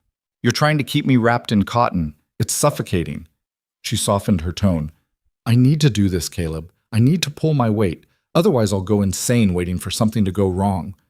They compromised. She could continue her usual work but would rest when tired, would let him handle the heavy lifting, would promise to speak up if anything felt wrong. Eli took the news of the coming baby with cautious excitement. "Will they be a boy or a girl?" he asked. "We won't know until they arrive," Lenora said. "I hope it's a brother. I'll teach him everything." The simple acceptance in his voice made her throat tight. This child who'd lost so much already, opening his heart to the possibility of more family. March came in like the lion everyone promised, bringing storms that made February look gentle. The worst hit on a Tuesday, howling wind and snow so thick you couldn't see the barn from the house. Caleb went out to check the animals and didn't come back. Lenora waited 10 minutes, 20, 30. Fear mounting with each minute of silence. Finally, she bundled up, tied a rope from the house to the barn the way Caleb had shown her, and fought her way through wind that tried to tear her away. She found him in the barn, unconscious on the floor near one of the stalls. Blood matted his hair where something, a beam, a tool, she couldn't tell, had caught him. "Caleb!" She shook his shoulder, panic making her clumsy. "Wake up!" he groaned, eyes fluttering. "Can you stand? We need to get you inside." Together, him leaning heavily on her using strength she didn't know she had, they made it back to the house. She got him to the kitchen, into a chair, and examined the wound. Deep but clean, bleeding freely but not spurting. Her hand shook as she cleaned and bandaged it, but she kept working. This was no different than nursing Eli through fever. Just another crisis to survive. Caleb came fully awake as she finished wrapping his head. "What happened?" he asked groggily. "You tell me. I found you unconscious in the barn." He thought for a moment. "One of the overhead beams, I think. It had ice buildup and came down. I don't remember much after that." "You scared me half to death. Sorry." He tried to smile and winced. "Guess we're even now. You saved Eli. I gave you a scare." "That's not funny. Little bit funny." Despite everything, she laughed, then burst into tears, the fear and relief and exhaustion of the past months crashing over her all at once. Caleb pulled her into his lap, holding her while she cried, murmuring reassurances against her hair. They stayed like that until the storm outside began to quiet, until her tears dried up, until the crisis became just another story they'd survived together. That night, lying in bed with Caleb's bandaged head on her shoulder and her hand on her still flat stomach, Lenora realized something had shifted. The fear was still there, fear of losing him, of losing the baby, of failing at this impossible life. But underneath the fear was something stronger. Determination. Stubbornness. The sheer bloody-minded refusal to give up that had brought her across the country in the first place. She'd survived Charleston's collapse. She'd survived answering a stranger's advertisement. She'd survived Eli's fever, brutal winter, and isolation. She would survive this too. Outside, the storm howled one last time before breaking apart into silence. And in that silence, Lenora heard possibility. Spring came reluctantly, as if winter was unwilling to release its grip. The snow melted in patches, revealing dead grass and mud that sucked at boots with every step. Lenora's pregnancy began to show, a small swell beneath her apron that made simple tasks awkward and exhausting. She was 4 months along now, feeling the baby move at odd moments, a flutter like trapped birds that both thrilled and terrified her. Caleb watched her constantly, his eyes tracking every movement, every wince. It was starting to drive her mad. "I'm fine," she said for the 100th time, catching him staring as she kneaded bread dough. "You're favoring your left side." "My back hurts. It happens." "Maybe you should sit down. Maybe you should stop hovering." She slammed the dough harder than necessary. "I can't breathe without you acting like I'm about to shatter." He went quiet, and she immediately felt guilty. But before she could apologize, he spoke. "I found her in the bedroom. Sarah. There was blood everywhere, and she was so pale I thought she was already gone. The baby—" His voice cracked. "The baby was blue. Never even cried. I buried them both under the oak tree on the ridge, and I swore I'd never put myself through that again." Lenora stopped kneading, her flour-covered hands still. "But then you came," he continued, "and now there's another baby coming, and I can't stop seeing that day. Can't stop thinking about what I'll do if I lose you both." She wiped her hands on her apron and went to him, cupping his face in her palms. "Look at me. I'm not Sarah. This baby isn't that baby. You can't live in the past and expect to survive the present." "I know. Do you? Because you're so busy protecting me from everything that you're forgetting I'm stronger than you think." She softened her tone. "I need you to trust me. Trust that I'll tell you if something's wrong. Trust that I can do this." His hands covered hers. "I'm trying. Try harder, or I'm going to start sleeping in my old room just to get some peace." The corner of his mouth lifted despite everything. "You wouldn't. Test me." They stood like that for a moment, breathing together, finding equilibrium. Then Eli burst through the door with news that shattered the fragile peace. "Riders coming," the boy shouted, his face flushed with excitement. "3 of them, coming fast." Caleb was out the door before Lenora could ask questions. She followed more slowly, one hand pressed to her aching back, and found him standing in the yard with Tom and Jack flanking him, all 3 watching the horizon. The riders appeared over the rise, 2 men and a woman, pushing their horses hard. As they got closer, Lenora recognized the woman from town, Mrs. Mueller from the general store. They pulled up in a cloud of dust, the horses lathered and blowing. "We need help," Mrs. Mueller said without preamble. Her usual composure cracked. "There's been an accident at the Morrison Ranch. Barn collapsed during the thaw, took out the north wall and trapped 3 men inside. We've been digging for 2 hours, but we need more hands, strong backs." "How bad?" Caleb asked. "Bad enough. Henry Morrison's leg is crushed. His sons are trying to hold up the beams, but they won't last much longer." She looked directly at Lenora. "We need women too. There'll be injuries to tend, people to feed. This is going to be an all-day affair." "I'll get my medical kit," Lenora said, already turning toward the house. "Lenora!" Caleb's voice stopped her. "You're pregnant. This isn't—" "I'm pregnant, not useless." She met his eyes. "These are our neighbors. They need help." "I'm going." She saw the war play out on his face, fear battling duty, the desire to protect her fighting against the knowledge that she was right. Finally, he nodded. "Tom, Jack, saddle up. Eli, you stay here and watch the ranch." "But I want to help." "You are helping. Someone needs to keep things running while we're gone." Caleb put a hand on the boy's shoulder. "This is important work. You up for it?" Eli straightened, trying to look older than his 8 years. "Yes, sir." They rode out within 10 minutes, Lenora seated behind Caleb on his horse, arms wrapped around his waist as they pushed across the muddy terrain. The Morrison Ranch was 6 miles east, and they covered the distance in under an hour.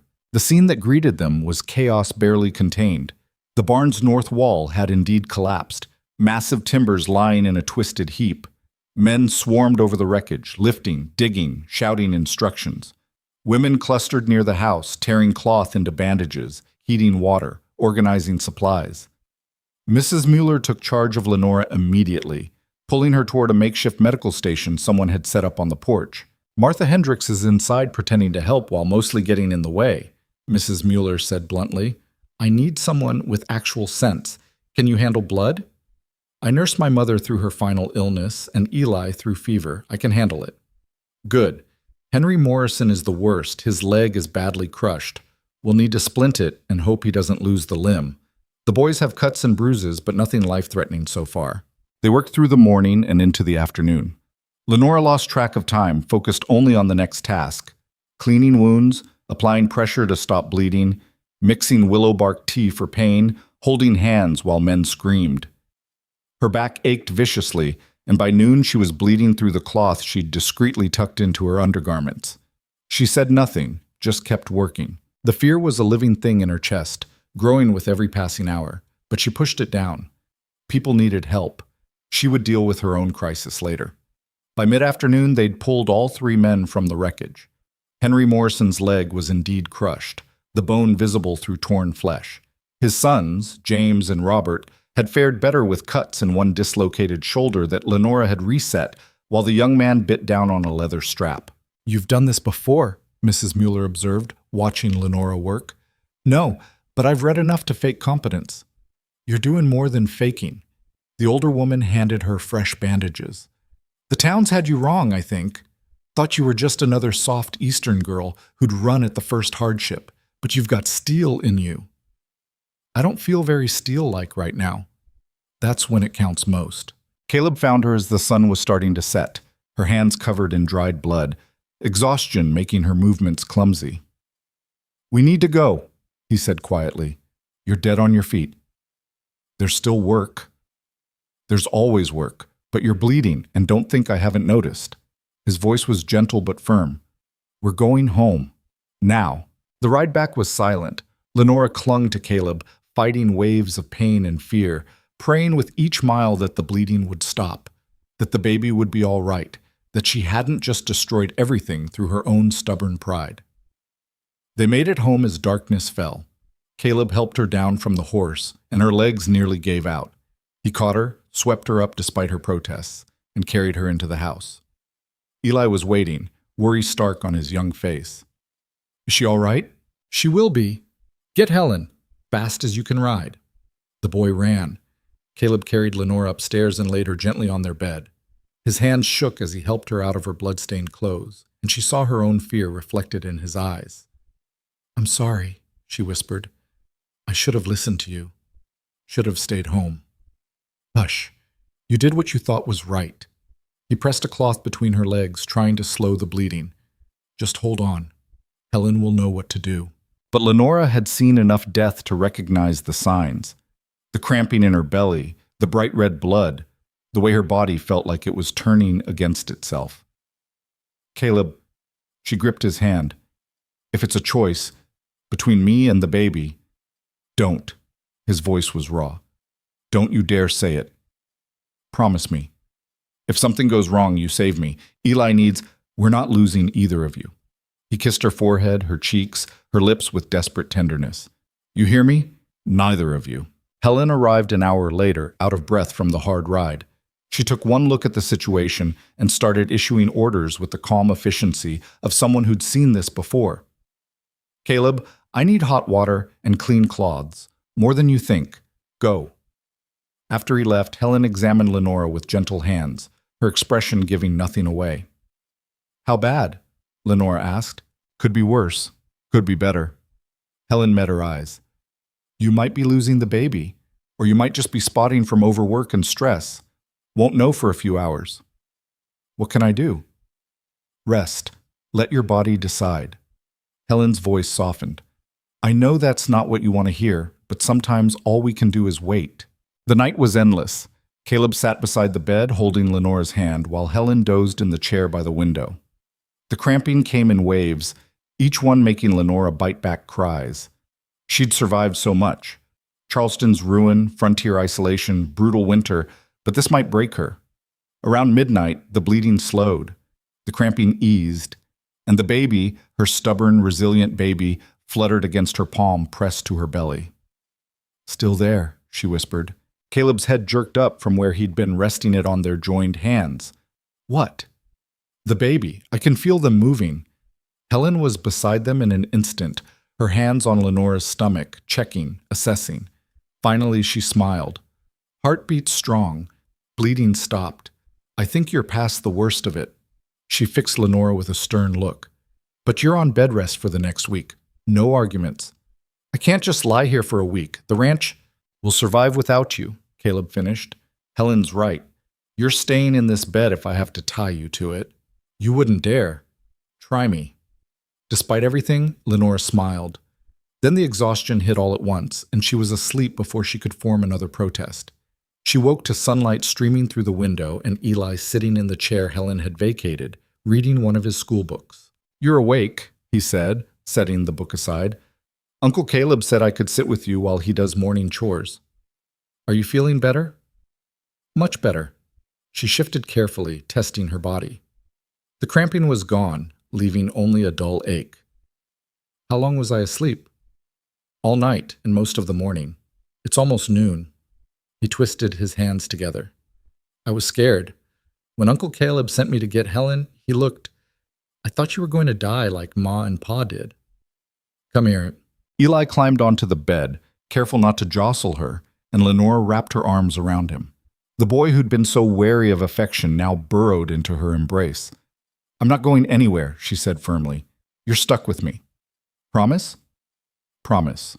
The week of bed rest nearly drove her insane, but she endured it with as much grace as she could manage. Caleb brought her meals, Helen visited daily to check on her progress, and Eli spent his afternoons reading to her or doing his lessons at the small table by the window. On the 5th day, Mrs. Mueller appeared with a basket of food and news from town. "Henry Morrison's going to keep his leg," she announced, settling into the chair like she belonged there. "Doctor says it was the quick treatment that saved it. Your quick treatment. I just did what needed doing. That's what competence looks like." Mrs. Mueller pulled out knitting from her basket. "The town's been talking about how you showed up when needed, worked harder than women twice your size, nearly lost your baby helping our neighbors. I didn't want recognition. Too late, you've earned it." She started knitting, needles clicking. Martha Hendricks is beside herself. Can't figure out how to undermine someone who nearly died helping people. It's delicious to watch. Despite herself, Lenora laughed. Over the next weeks, as spring fully arrived and Lenora was finally allowed out of bed, something shifted in Red Hollow's attitude toward her. People nodded when she passed on the street. Women asked her advice on medical matters. The general store started extending her credit without question. She'd become one of them, without quite realizing when it happened. May brought warm weather and the spring roundup. Caleb and the hands worked 18-hour days, gathering cattle from winter pastures, branding calves, separating animals for sale. Lenora managed the household, Eli's schooling, and the endless cooking required to feed hungry men. Her pregnancy was obvious now, her belly swelling with a life that seemed determined to make up for its rocky start by growing at an alarming rate. Helen predicted twins, which sent Caleb into a fresh round of protective hovering. "I can't carry twins," Lenora protested. "I'm barely managing one." "Your body says different." Helen patted her stomach. "These babies have Mercer stubbornness. They're not going anywhere." The thought of 2 babies terrified Lenora more than she wanted to admit, but she pushed the fear down and focused on what she could control. Preparing, planning, making sure everything was ready. She was folding baby clothes one afternoon when a rider appeared on the horizon. Not unusual during roundup season, except this man wore city clothes and rode like someone unfamiliar with horses. Lenora watched him approach with growing unease. He dismounted clumsily in the yard, straightening his suit jacket. "Mrs. Mercer? Mrs. Lenora Mercer?" "Yes." "My name is Charles Whitmore. I'm an attorney from Charleston." He pulled papers from his saddlebag. "I've been searching for you for 3 months. Your aunt's estate has been settled, and there's the matter of your full inheritance." The world tilted. "I received a bank draft months ago," Lenora said carefully, "for her estate. That was merely the liquid assets, a small portion. The bulk of the estate was tied up in property sales and investments. It's taken this long to liquidate everything." He handed her the papers. "The total comes to $43,000. Lenora stared at the number, unable to process it. $43,000. Enough to buy a mansion in Charleston. Enough to live in comfort for the rest of her life without working another day. Enough to leave. "I don't understand. My aunt's husband said there was nothing. That's why I had to—" She gestured at the ranch, the frontier, everything her life had become. "Mr. Pemberton lied to you, I'm afraid. When your aunt's will was read after his own death, he passed 2 months ago, the truth came out. Everything was left to you. He'd been sitting on it, possibly hoping you'd never be found." Whitmore shifted uncomfortably. I realize this is a shock. You'll need time to decide what to do with the funds. They're currently held in trust at First National Bank in Denver. I can arrange a transfer to any institution you prefer. I need to think. Of course. I'm staying at the hotel in Red Hollow for the next 3 days. You can reach me there. He tipped his hat. Congratulations on your windfall, Mrs. Mercer. After he left, Lenora stood in the yard holding papers that represented a life she'd thought was lost forever. She could go back to Charleston, could buy a house, hire servants, live in the society she'd been born into. Her children, the babies growing inside her, could have educations, opportunities, everything the frontier couldn't offer.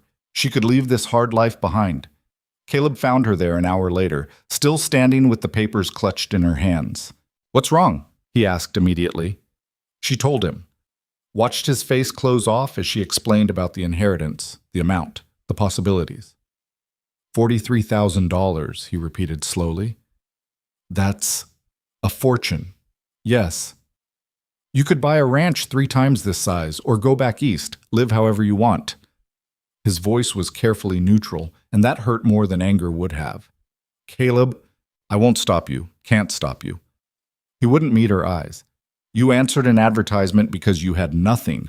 Now you have everything. It would be crazy to stay here when you don't have to. Is that what you think? That I'd leave? I think you'd be smart to consider it. This life, it's brutal. You've nearly died twice since you got here. The babies will make it harder. Why would you stay when you have a choice? Because I want to. The words burst out of her, sharp with frustration. Because this is my home. You and Eli are my family. Because I chose this life when I had nothing, and having money doesn't change that choice. He finally looked at her, and the vulnerability in his expression broke her heart. You say that now, but winters are long. The work never ends. Your children will grow up rough, without the advantages you could give them back east. His jaw tightened. I won't hold you here out of obligation or guilt. If you want to go, I'll help you pack. I don't want to go, you stubborn fool. I want to stay. But I need you to believe that. She crossed the distance between them, taking his face in her hands. I love you. I love Eli. I love this impossible ranch and this brutal territory. Money doesn't change any of that. Lenora. No, you listen to me. Her voice shook. I've spent my whole life being told what I should want, what I should do, who I should be. My father wanted me decorative and marriageable. Charleston society wanted me to disappear quietly after his disgrace. That lawyer probably expects me to abandon my frontier husband and run back to civilization. She pressed her forehead to his. But I'm done letting other people decide my life. I'm staying because this is where I belong. With you. Unless you're trying to get rid of me? Never.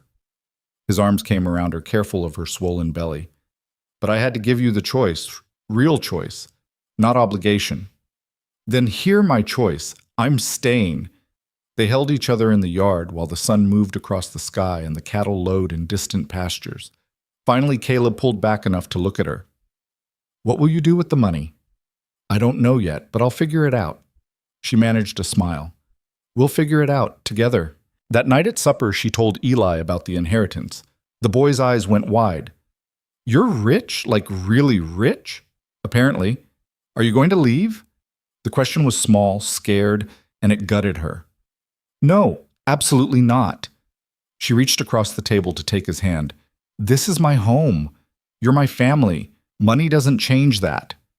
But you could buy a big house, with servants and stuff. Uncle Caleb said that's how you used to live. I did. And you know what? I was miserable. Empty house, empty life, just waiting for something real to happen. She squeezed his hand. This is real. You're real. I'm not trading real for comfortable.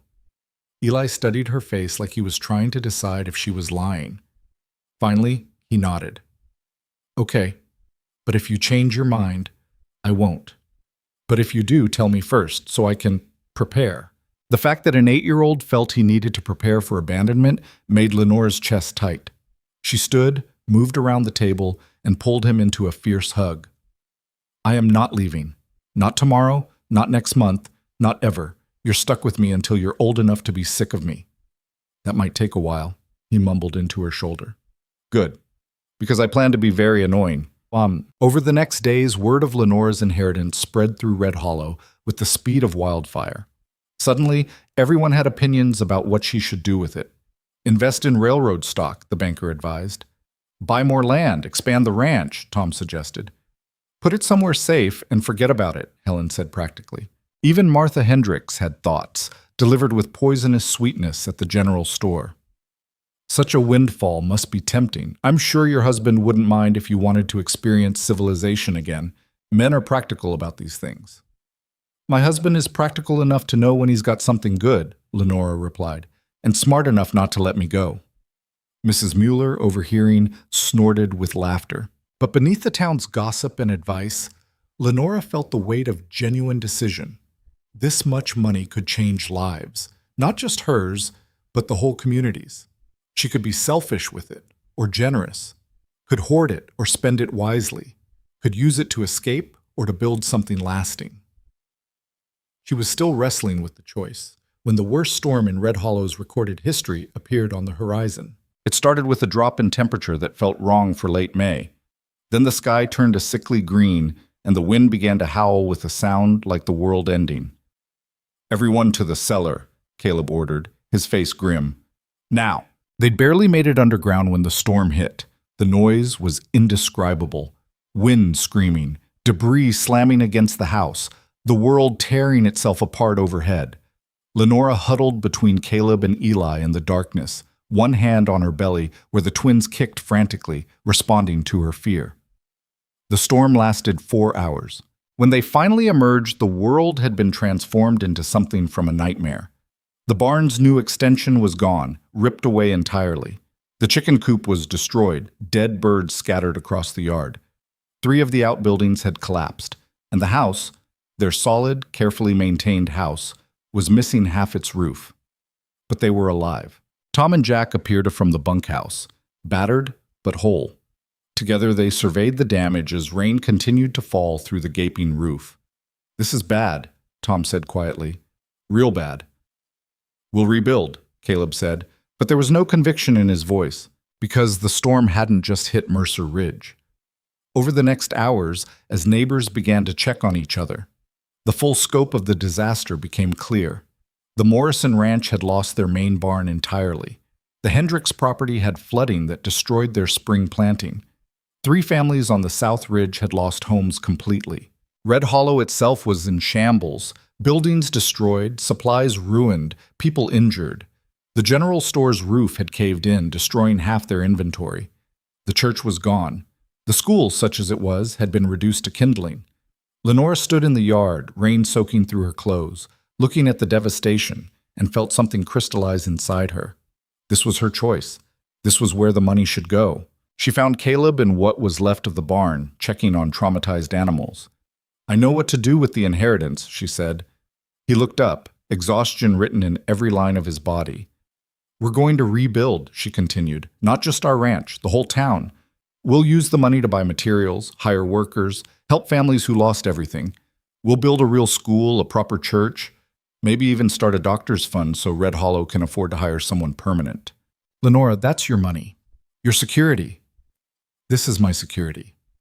She gestured at the damaged ranch, the distant town, everything the storm had touched.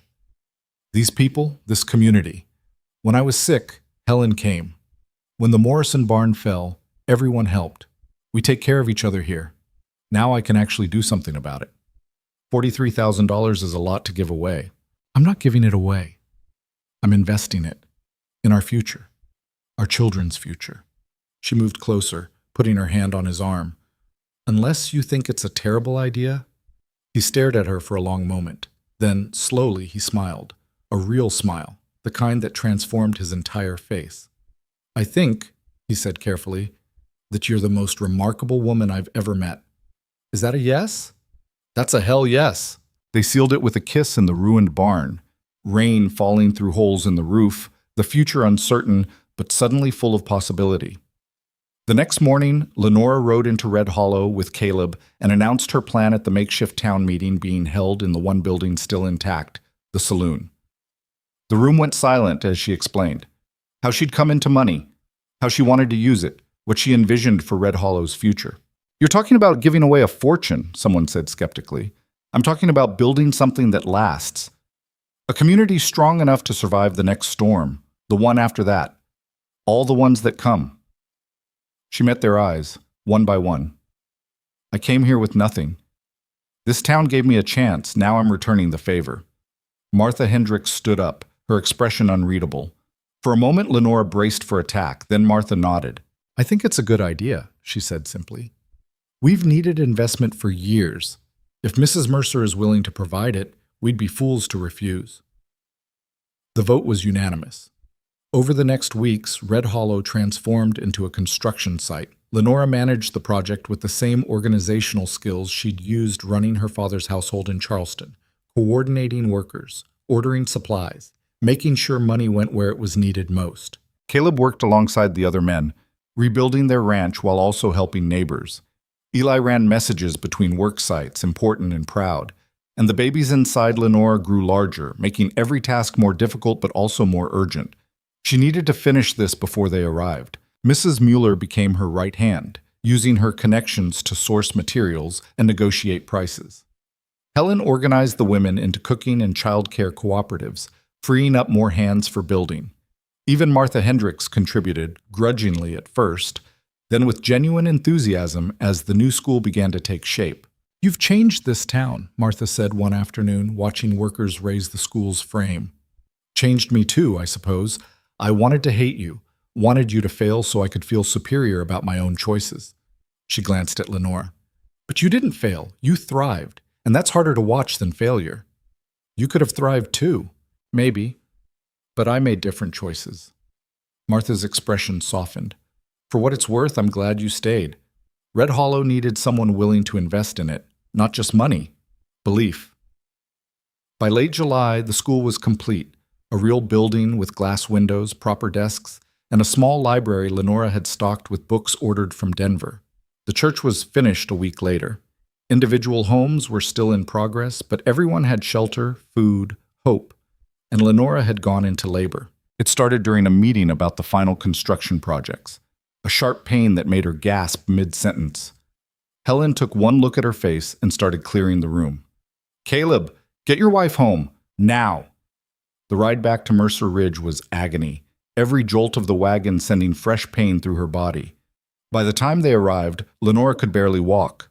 Caleb carried her upstairs, his face white with fear. You're going to be fine, he kept saying, like repetition would make it true. Both of you, all of you, fine. Helen arrived with Mrs. Mueller and two other women experienced with childbirth. They set up the bedroom like a military operation, hot water, clean cloths, medical supplies, and an unflappable calm that Lenora desperately needed. First baby usually takes time, Helen said, checking her progress. But with twins, who knows? Could be fast, could be slow. Either way, you're doing this. The labor was brutal. Hours blurred together, pain coming in waves that threatened to drown her.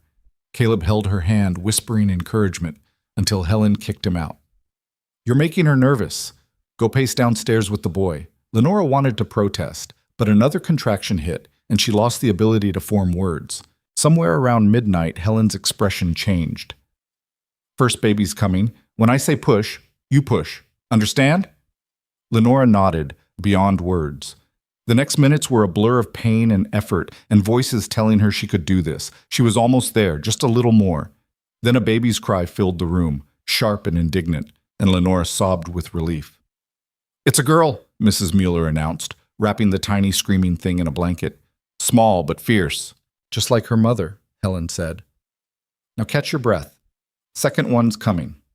The second baby arrived 20 minutes later, just as angry about entering the world as her sister. Another girl slightly larger, with dark hair and Caleb's gray eyes. Helen checked them both, cleaned them, wrapped them in blankets that Lenora had sewn months ago during her bed rest.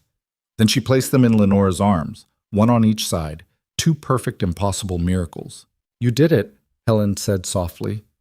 Both of them healthy. You're going to be sore as hell for weeks, but you did it.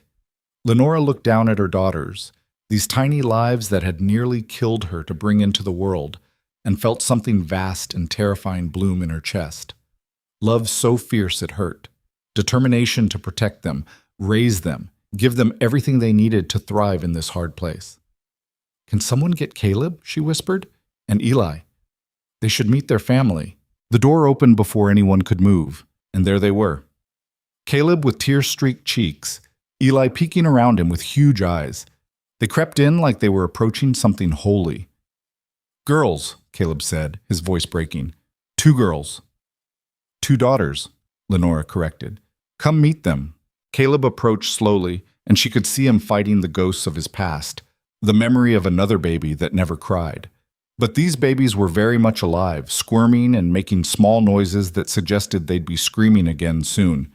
He touched one tiny hand with his finger, and the baby gripped it reflexively.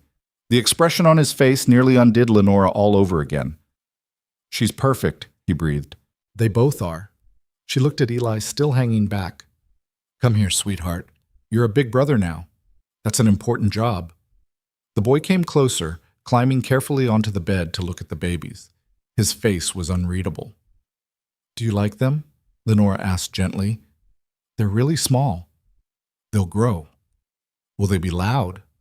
Probably. He thought about this. Then slowly he smiled. That's okay. The ranch was too quiet anyway. And just like that, their family was complete. The twins screamed in harmony at 3 a.m, their cries cutting through the house like dual sirens. Lenora dragged herself from exhausted sleep, every muscle protesting, and stumbled to the cradle Caleb had built in the corner of their room. 2 red faces, 2 open mouths, 2 sets of lungs that seemed impossibly large for such tiny bodies. I've got them, Caleb said, already up and lifting the smaller twin. Clara, they'd named her after his mother. You fed them an hour ago. My turn. He walked the floor with Clara while Lenora changed and nursed the other baby, Rose, whose appetite was twice her sister's despite being born second. The exhaustion was so complete that Lenora sometimes forgot what it felt like to be rested. She'd doze off mid-sentence, wake up not knowing if it was morning or evening, exist in a fog that made everything feel both urgent and distant. I don't know how women do this, she said, as Rose finally stopped nursing and immediately started crying again. How does anyone survive this? 1 day at a time, sometimes 1 hour. Caleb shifted Clara to his shoulder, patting her back. Helen said the first 3 months are the worst. We're only 2 weeks in. I know. They looked at each other across the dimly lit room, 2 people so tired they could barely think, and somehow that shared exhaustion felt like intimacy. They were in this together, the sleepless nights, the constant crying, the terrifying responsibility of keeping 2 helpless humans alive. Eli appeared in the doorway, rubbing his eyes. They're loud. Sorry, sweetheart, did we wake you? I was already awake. The chickens got out again. He came into the room, accepting his role as the only functional member of the household. Tom's rounding them up. He said to tell you not to worry. He'll handle morning chores. That man's a saint, Lenora said. All the men are saints putting up with this chaos, Caleb added, finally getting Clara to settle. I don't know what we'd do without them. The truth was, the ranch was barely holding together. Between the storm damage still being repaired, the constant demands of infant twins, and Lenora's slow recovery from childbirth, they were surviving on the goodwill of neighbors and sheer stubborn refusal to fail. Mrs. Muller came by twice a week with food. Helen appeared daily to check on Lenora and the babies. Even Martha Hendricks had contributed, showing up one afternoon with a basket of preserved vegetables and the awkward admission that she understood how hard this was. I lost my first baby, Martha had said quietly, not meeting Lenora's eyes. Stillborn. It's why I never married again. Couldn't face the possibility of going through that twice. She'd set down the basket and left before Lenora could respond, but the gesture stayed with her. Everyone in Red Hollow seemed to carry loss. The difference was whether that loss made you bitter or generous. By September, the babies had settled into something resembling a routine, and Lenora's body had mostly recovered. She could walk without pain, sleep for more than 2 hours at a stretch, and occasionally remember what it felt like to be a person instead of just a feeding station. The new school opened with 15 students, ranging from 6 to 14 years old. They'd hired a teacher from Denver, a young woman named Ann Porter, who'd taught in city schools before deciding she wanted adventure. She lasted 3 days before appearing at Mercer Ridge, looking shell-shocked. They're feral, Ann announced, accepting the coffee Lenora offered. Half of them can't read. The older boys refused to listen to a woman, and someone put a snake in my desk drawer. That would be the Morrison boys, Lenora said calmly. They did the same thing to the last teacher. There was a last teacher? She lasted a week. Anne's shoulders slumped. I'm going to fail, aren't I? Only if you quit. Lenora refilled her cup. They're testing you. Frontier children learn early that weakness gets exploited. Show them you're stronger than their pranks, and they'll respect you. How? The snake was actually brilliant. Shows initiative. Lenora smiled at Anne's horrified expression. Tomorrow, walk in like nothing happened. When they ask if you found it, tell them yes, and thank them for the lesson in local wildlife. Then use it for a science demonstration. You can't be serious. Completely serious. They want to shock you. Don't give them the satisfaction. Anne left looking thoughtful. The next week, she returned with a grin and the news that the Morrison boys had actually apologized after she'd turned their prank into a 2-hour lesson on snake anatomy. You were right, Anne said. They just needed to know I couldn't be broken. Welcome to Red Hollow. Population, stubborn. With the school functioning and the twins sleeping through most nights, Lenora finally had time to address the other project she'd been planning, the doctor's fund. Red Hollow needed permanent medical care, someone better than the drunk who currently passed for a physician. She drafted letters to medical schools in the East, offering salary and housing to any doctor willing to relocate. The responses were mostly polite rejections, until one arrived from a recent graduate named Thomas Chen, whose Chinese heritage had made finding a practice in San Francisco impossible despite his excellent credentials. I'm interested in your offer, his letter read, but I must be honest about the challenges my presence might create. I face significant prejudice in California, and I imagine a frontier town might be even less welcoming. However, if you're willing to sponsor my relocation and provide the promised support, I'm willing to take the risk. Lenora showed the letter to Caleb that night. A Chinese doctor, he said slowly. That's going to cause problems. With who? Half the town, probably. You know how people are about outsiders. I was an outsider 6 months ago. So were you, once. She took back the letter. Besides, Red Hollow doesn't exactly have the luxury of being picky. We need a doctor. He's offering to come. That's all that matters. You're going to fight this fight? I'm going to win this fight. Dr. Chen arrived in October, a quiet man in his late 20s with careful hands and eyes that missed nothing. Lenora had prepared a small house for him, one of the new buildings constructed with her inheritance money, and introduced him to the community at a town meeting. The resistance was immediate. We don't need a Chinese doctor, someone called out. Can't trust them. You've never met a Chinese person, Mrs. Mueller shot back. How would you know?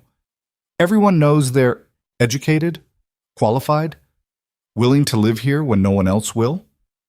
Lenora stood, Clara sleeping against her shoulder. Dr. Chen graduated top of his class from a medical school most of you couldn't get into if you tried.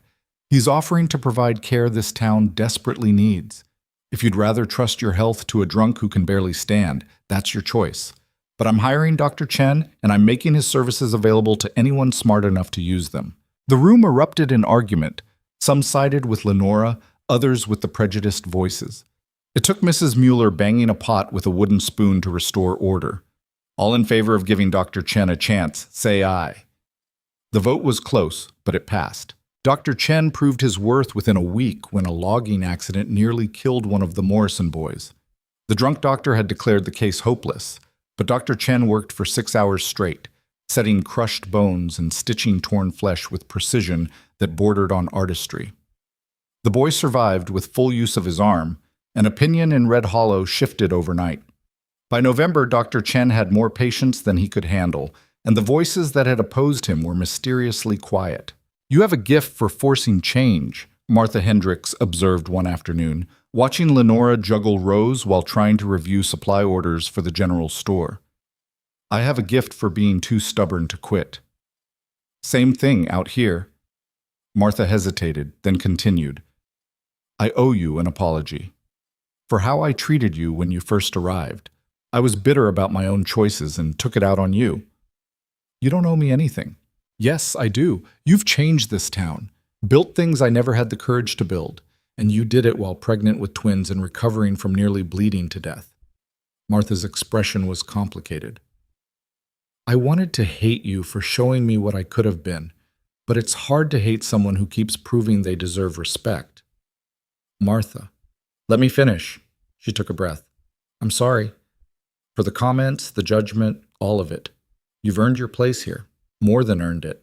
It was the closest thing to friendship Martha had ever offered, and Lenora accepted it with grace. Winter came early that year, and with it a new challenge. Clara developed a cough that wouldn't quit, her tiny body racked with spasms that terrified Lenora. Dr. Chen examined her carefully, his face grave. It's croup, he said, common in infants, especially in cold weather. Keep her warm, use steam to ease her breathing, and watch for fever. Most children recover, but some... He didn't finish the sentence. Lenora knew what he meant. Some children didn't recover. She spent 3 days barely leaving Clara's side, creating steam with boiling water, holding the baby upright so she could breathe easier, checking her temperature every hour. Caleb took over with Rose, Eli helped with household tasks, and Tom and Jack managed the ranch. On the 4th day, Clara's cough began to ease. By the 6th, it was gone completely, and she was back to her usual demanding self. You look like you've aged 10 years, Helen observed when she came to check on them. I feel like it. Lenora slumped in her chair, exhaustion making her bones ache. How do mothers survive this? The constant fear that something will go wrong. They don't survive it, they just live with it. Helen poured them both coffee. Fear's part of loving someone. You can't have one without the other. That's a terrible design flaw. Tell me about it. December brought the first anniversary of their marriage, and Caleb surprised Lenora by arranging for Tom and Helen to watch the twins overnight, the first time they'd been away from the babies since birth. We're going somewhere, he said mysteriously, helping her into the wagon. Where? You'll see. He drove them up to the ridge behind the ranch to a spot overlooking the valley. The sun was setting, painting everything in shades of gold and crimson, and the view was breathtaking. Miles of land stretching to the horizon, their ranch nestled in the valley below, smoke rising from chimneys in distant Red Hollow. This is where I come when I need to remember why I stay, Caleb said quietly. Why I keep fighting even when it's hard.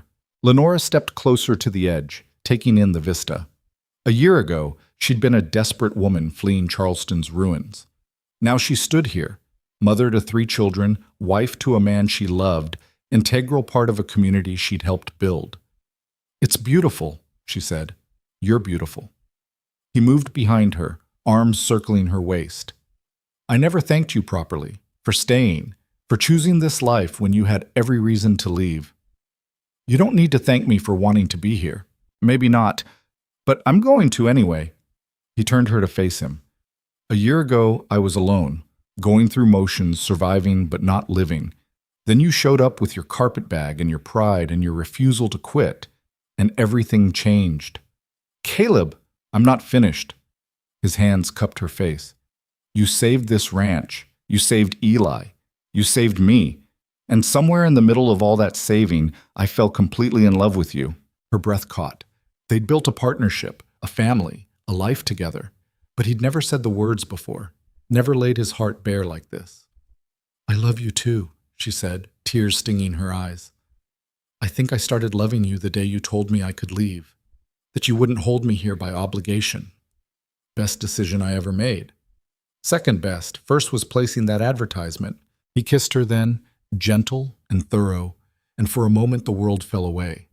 No babies crying, no ranch demanding attention, no community needing leadership, just 2 people who'd found each other against impossible odds. When they finally pulled apart, the sun had set completely, stars beginning to emerge in the darkening sky. We should get back, Lenore said reluctantly. The twins will be screaming for me. They'll survive another hour. Helen's got them.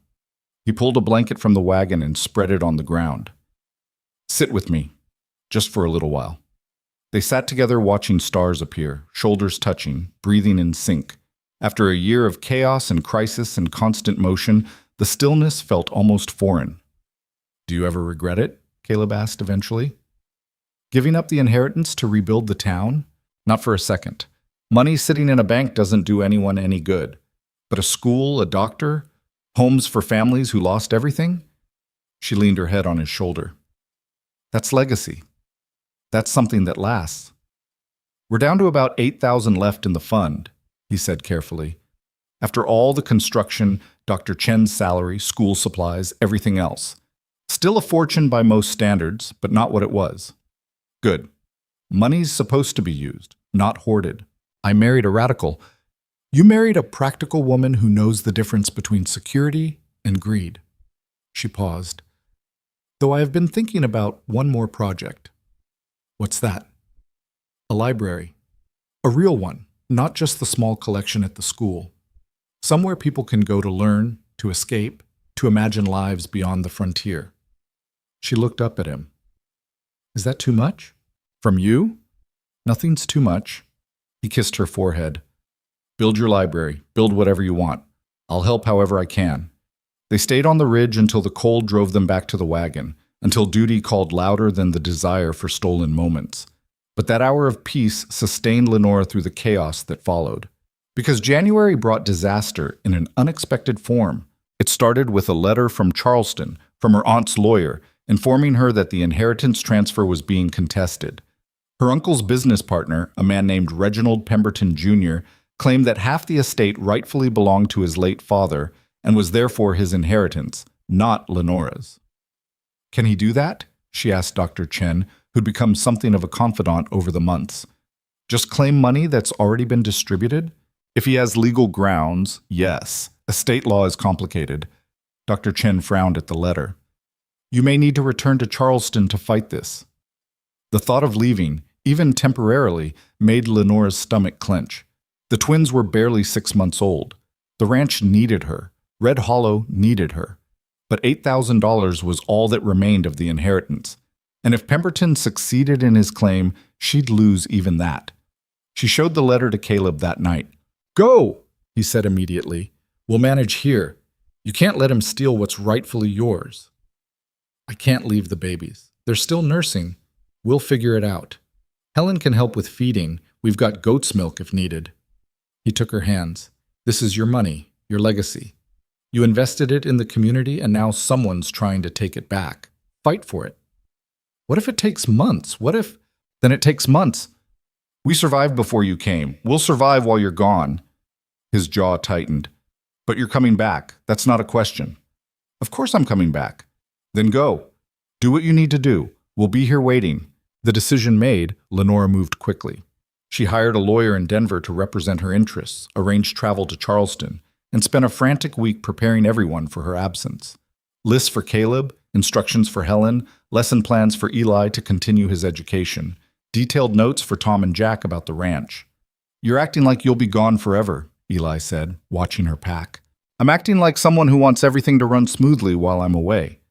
She sat on the edge of his bed. You'll look after your uncle and the twins, won't you? I'm 9 years old. What can I do? More than you think.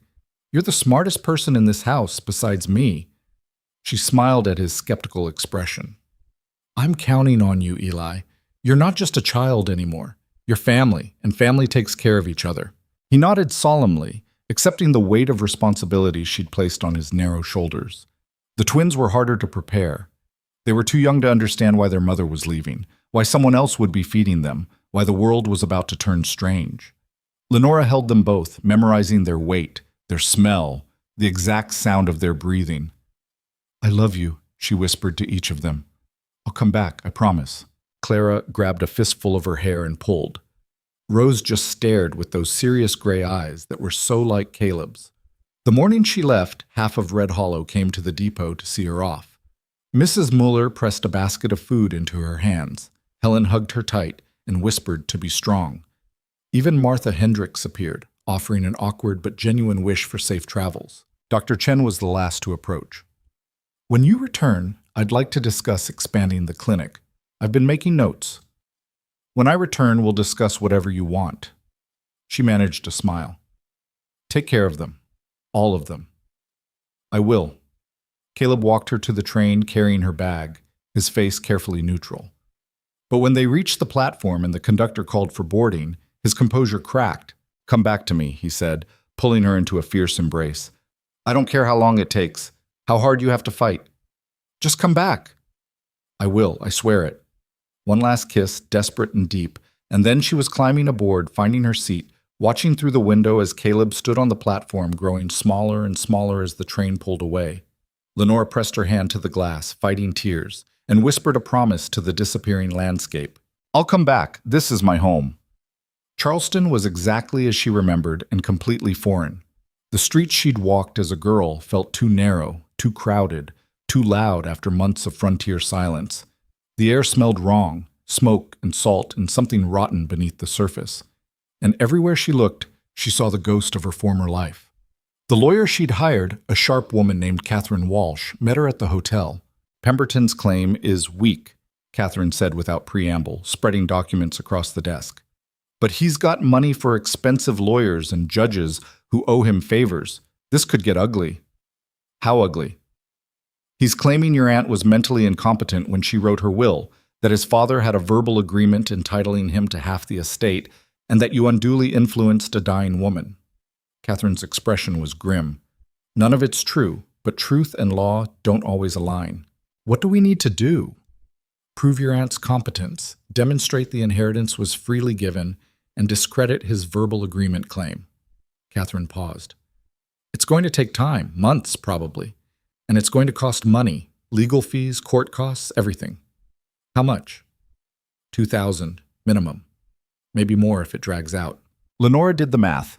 $2,000 from an already depleted $8,000 left her with $6,000 for Red Hollow's future projects. The library would have to wait. Maybe other things too. "Do it," she said. "Whatever it takes." The legal battle consumed the next 3 months. Depositions, court appearances, endless meetings with lawyers who spoke in language designed to confuse rather than clarify. Lenora testified about her aunt's final days, her own financial situation, the circumstances that had led her to Red Hollow. Pemberton's lawyer tried to paint her as a gold digger who'd manipulated a vulnerable woman. Her own lawyer presented evidence of her aunt's sound mind and the legitimate inheritance process. In the middle of it all, letters arrived from Mercer Ridge. Caleb's handwriting, describing the ranch, the twins' progress, Eli's continued education. He never complained about her absence, never pressured her to hurry, just gave her windows into the life continuing without her. "Clara took her first steps yesterday," one letter read. "Straight into the fireplace screen because she's got your stubborn determination and my terrible timing. She's fine, just a small bump." Rose watched from her safe position on the floor and looked smug about being the sensible twin. Reading it, Lenora cried for the first time since arriving in Charleston. She was missing everything: first steps, first words, the daily moments that built childhood. All to fight a legal battle over money she'd already mostly given away. But she couldn't give up, wouldn't give up. Because this wasn't just about her anymore. The money funded Dr. Chen's salary, kept the school running, provided for families still rebuilding from the storm. Losing it would hurt more than just her family. The case went to trial in April. 3 days of testimony, cross-examination, legal maneuvering. Lenora sat in the courtroom wearing her finest dress, purchased specifically for this because Catherine insisted appearance mattered, and watched lawyers dissect her life for strangers' judgment. On the third day, the judge rendered his decision. "I find in favor of the defendant, Lenora Mercer. The inheritance was legally obtained, the will was properly executed by a woman of sound mind, and Mr. Pemberton's claims lack credible evidence." He looked at Pemberton's lawyer. "This case was frivolous and borders on harassment. Mrs. Mercer is entitled to the full inheritance as originally distributed, plus legal fees incurred in this defense." Court adjourned. The gavel fell, and Lenora sagged with relief. Catherine gripped her hand. "You won. It's over." "How much in legal fees?" "He'll have to pay you $3,000 for your defense costs. Essentially, he funded his own defeat, which meant the money she'd spent would be returned, plus some. The library could happen after all. So could other projects she'd been planning. "I need to go home," Lenora said. "I need to see my family." "I'll arrange the fastest route back." Lenora sent a telegram that night. 4 words. 1. Coming home. Soon. The train ride back felt longer than the journey out, every mile an eternity. She'd been gone 4 months, a third of her daughter's lives. They might not even recognize her. But when the train finally pulled into Red Hollow's depot and she saw Caleb standing on the platform with Clara on his hip and Rose in his arms, when Eli pushed through the crowd grinning widely, when half the town appeared to welcome her back, the fear dissolved. Caleb handed Rose to Helen and crossed the platform in 3 strides. Pulling Lenora into his arms with his free hand, Clara squashed between them and protesting loudly. "You came back," he said against her hair, and she heard the relief beneath the words. "I promised I would." She pulled back enough to look at Clara, who was staring at her with suspicious eyes. "Hello, sweetheart. Do you remember Mama?" Clara's face scrunched up, considering. Then she reached out and grabbed Lenora's nose, her favorite game before Lenora had left. "I think that's a yes," Caleb said, laughing. Helen brought Rose over, and Lenora took her other daughter, holding both babies close and breathing in their familiar smell. They'd grown so much in 4 months, their faces changing from infant roundness to something more defined. "I missed you," she whispered to them. "I missed all of you so much." "We missed you too," Eli said, appearing at her elbow. "Uncle Caleb was grumpy the whole time, and the twins cried a lot, and I had to do extra chores." "Sounds terrible." It was, but he was smiling. "Did you win?" "I won." "Good, because we've got plans for that money." He pulled a folded paper from his pocket. "I made a list." Of course he did, because this was her family, practical, forward-thinking, already planning the next project before the current crisis was even resolved. The ride back to Mercer Ridge felt like coming home in a way Charleston never had. The familiar landscape, the ranch buildings appearing over the rise, the sense of belonging that had nothing to do with where she was born and everything to do with where she'd chosen to stay. That night, after the twins were asleep and Eli had finally stopped talking about everything she'd missed, Lenora stood on the porch with Caleb, looking out at the land they'd built a life on. "I was afraid," she admitted quietly, "that going back to Charleston would make me want to stay, that I'd remember how easy life used to be and regret choosing this." "Did you? Regret it?" "Not for a second." She leaned into him. "Charleston felt like wearing someone else's skin. This is who I am now. This is where I belong." His arm tightened around her shoulders. "Then we're exactly where we're supposed to be." And standing there in the darkness, the frontier stretching endlessly around them, Lenora knew it was true. She'd crossed a continent, fought legal battles, survived storms and sickness and soul-crushing exhaustion. But every choice, every struggle, every moment of fear had led her here. Home. 3 years passed like water through fingers, slow in the living, fast in the remembering. The twins grew from demanding infants into even more demanding toddlers, who spoke in tandem and finished each other's sentences in ways that sometimes unnerved Lenora.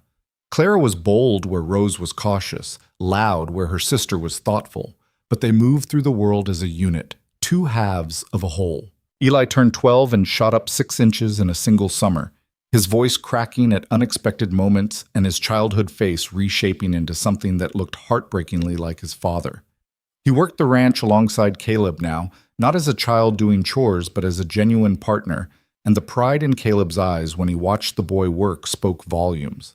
The library opened in the spring of Lenora's 4th year in Red Hollow, a modest building but well-stocked with books she'd ordered from Denver, Chicago, even New York. On opening day, 23 people showed up to get library cards, including Martha Hendricks, who selected a volume of poetry with careful reverence. "Never thought I'd see the day Red Hollow had a library," Martha said, running her fingers over the embossed cover. "Never thought a lot of things that you made happen." "It wasn't just me," Lenora replied, shelving returned books. "It was everyone. The whole town building something together. You started it, though. That counts." The town had indeed transformed. The school now had 2 teachers and 37 students. Dr. Chen had expanded his clinic and was training a young apprentice. New businesses had opened, a proper bakery, a second general store, even a small hotel for travelers passing through. Red Hollow had gone from dying frontier settlement to something resembling a real town, and Lenora's inheritance had been the seed money that made it possible. But growth brought new challenges she hadn't anticipated. A railroad company sent surveyors in the summer, mapping routes and making promises about connection to the wider world. Some residents saw opportunity, easier transport of goods, access to markets, population growth. Others saw the end of the frontier life they'd chosen, the arrival of outsiders who wouldn't understand what they'd built. Progress is coming whether we want it or not, Mrs. Mueller said at the town meeting called to discuss the railroad proposal. Question is, do we shape it or let it shape us? We fought too hard to build this community to let a railroad company destroy it, someone argued. They'll bring crime, vice, people who don't share our values. They'll bring commerce, another voice countered, jobs, growth, a future for our children that's bigger than scraping by on failing ranches. Lenora listened to both sides, understanding each position.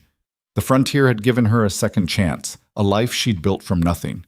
But she also remembered the isolation of that first winter, the desperate need for medical care when Eli was sick, the limitations that came with being so far from civilization. When they called for her opinion, she stood carefully, aware that her voice carried weight now. I came here fleeing the consequences of progress, she said.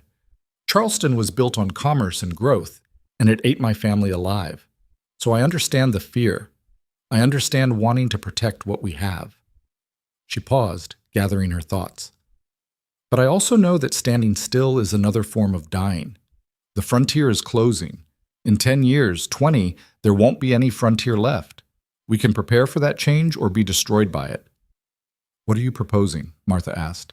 Negotiate. Make demands. Tell the railroad they can come through Red Hollow, but on our terms. Station placement, hiring quotas for local workers, funding for town improvements. We have leverage because they want access to our land. Let's use it. The debate continued for another hour, but eventually they voted to form a negotiating committee. Lenora found herself appointed to it alongside Mrs. Mueller, Tom, and 2 ranchers from the South Ridge. That night, Caleb found her on the porch, staring at the stars and second-guessing every word she'd spoken at the meeting. You did good today, he said, settling beside her. I might have just destroyed the thing I love most about this place. Or you might have saved it. He took her hand. Change is coming, Lenora. Railroad or no railroad, the world's getting smaller. You just gave Red Hollow a chance to control how that change happens. What if I'm wrong? Then you'll be wrong alongside everyone who voted with you. That's community, making mistakes together and living with the consequences. He squeezed her hand. Besides, you've been right about most things so far. The school, the doctor, the library. Trust yourself. The railroad negotiations took 6 months and left Lenora exhausted. The company pushed for routes that would bisect ranches and demanded land concessions that would have destroyed livelihoods. The committee pushed back, arguing for placement that minimized disruption, insisting on hiring guarantees, fighting for every small victory. In the end, they compromised. The railroad would come through Red Hollow, but along the northern route that impacted fewer properties. The company would hire local workers for construction and ongoing maintenance, and they'd fund expansion of the school and medical clinic as community investment. It wasn't perfect. 3 ranching families still had to relocate, their land purchased at fair market value, but their lives upended regardless. But it was better than wholesale destruction, and it positioned Red Hollow to benefit from the coming changes rather than be crushed by them. You look tired, Helen observed one afternoon, watching Lenora chase the twins through the library while trying to catalog new arrivals. I am tired. Exhausted, actually. Lenora caught Rose before she could climb a bookshelf. But there's too much to do to rest. There's always too much to do. That's not going to change. Helen took Rose from her arms. When's the last time you just stopped? Sat still? Breathed? I don't remember. That's a problem. Helen was right, but Lenora didn't know how to slow down. There were always more projects, more problems, more people needing help. The library needed managing. The school board required her input. The clinic expansion committee wanted her approval on plans. Families still struggled and looked to her for solutions. She'd become the person Red Hollow turned to when things needed fixing, and the weight of that expectation was crushing her. It all came to a head one morning when she woke up and couldn't get out of bed. Not because she was sick, but because the thought of facing another day of demands made her want to weep. She lay there, staring at the ceiling, listening to the household wake around her, and felt nothing but overwhelming emptiness. Caleb found her still in bed an hour later. What's wrong? His hand touched her forehead, checking for fever. Are you sick? I don't know. Her voice came out flat. Maybe. I don't feel sick. I just feel nothing. He sat on the edge of the bed, studying her face with concern. How long has this been going on? I don't know, weeks, months? I've been so busy I didn't notice I was disappearing. Tell me what you need. I need everyone to stop needing me. The words burst out, harsh and honest. I need the town to function without me solving every problem. I need to just be a mother and a wife for a while, instead of everyone's solution to everything. Caleb was quiet for a long moment. Then he stood and walked to the door. Where are you going? To tell everyone you are taking time off. Tom can handle the ranch. The library can close for a week. Whatever committees you're on can meet without you. He looked back at her. You saved this town, Lenora, but you can't keep saving it at the cost of yourself. He left before she could protest. Lenora lay in bed, feeling guilty and relieved in equal measure, until the twins burst in demanding breakfast and dragged her back into motion. But Caleb was true to his word. He appeared at noon with the announcement that Lenora would be unavailable for the next 2 weeks, that everyone would have to manage without her, and that anyone who had a problem with it could discuss it with him. What am I supposed to do for 2 weeks? Lenora asked when he returned. Whatever you want. Sleep, read, play with the girls, remember what it feels like to live instead of just work. The town will survive. It survived before you came. It'll survive while you rest. The first few days were torture. Lenora kept thinking of tasks undone, problems unsolved, people who might need help. But gradually, as the world continued turning without her constant intervention, she began to relax into the space Caleb had created. She read books for pleasure instead of education. She took the twins on long walks, teaching them the names of plants and birds. She sat on the porch with Eli in the evenings, just talking about nothing important, his favorite subjects in school, the horse he was learning to train, the girl 2 ranches over who'd smiled at him at the last town dance. You like her, Lenora teased. Eli's ears went red. She's all right. Just all right? She's pretty and smart, and she doesn't treat me like I'm a kid. He picked at the porch railing. But I don't know how to talk to her without sounding stupid. Just be yourself. That's worked pretty well so far. What if myself isn't good enough? Lenora looked at this boy, not quite a boy anymore really, but not yet a man, and saw echoes of the 8-year-old who'd been so certain everyone would leave him. Eli, you're one of the best people I know. You're kind, hardworking, smart, and loyal. Any girl would be lucky to have your attention. She bumped his shoulder. And if she doesn't see that, then she doesn't deserve you. You have to say that. You're basically my mother. The word hung in the air between them. He'd never called her that before, had always carefully maintained the distinction between her and his lost parents. Am I? She asked quietly. Your mother? He looked at her directly, those serious eyes so much older than his years. You're the person who takes care of me, who teaches me things and worries when I'm sick and pushes me to be better. What else would I call you? Lenora's throat tightened. You could call me Lenora. I could, but I don't want to. He paused. Is that okay? If I think of you as my ma? It's more than okay. She pulled him into a hug, this almost grown child who'd somehow become her son. It's perfect. By the second week of her forced rest, Lenora felt more like herself than she had in months. The exhaustion had faded, replaced by energy that felt sustainable instead of desperate. And when she returned to her various responsibilities, she did so with new boundaries. The library would be open 3 days a week instead of 6. Committee meetings would have time limits, and she would learn to say no when people asked for more than she could reasonably give. You're different, Mrs. Mueller observed, watching Lenora efficiently manage a library patron while simultaneously telling the school board she wouldn't chair another fundraising committee. I'm learning that I can't save everyone. Sometimes the best I can do is point them toward resources and let them save themselves. Took me 60 years to learn that lesson. You got there in 4. Mrs. Mueller smiled. You're going to be all right, Lenora Mercer. The railroad arrived the following spring, bringing construction crews, noise, and all the chaos Lenora had anticipated. But it also brought mail delivery 3 times a week instead of once, supplies that arrived in days instead of months, and opportunities for local businesses to expand beyond Red Hollow's borders.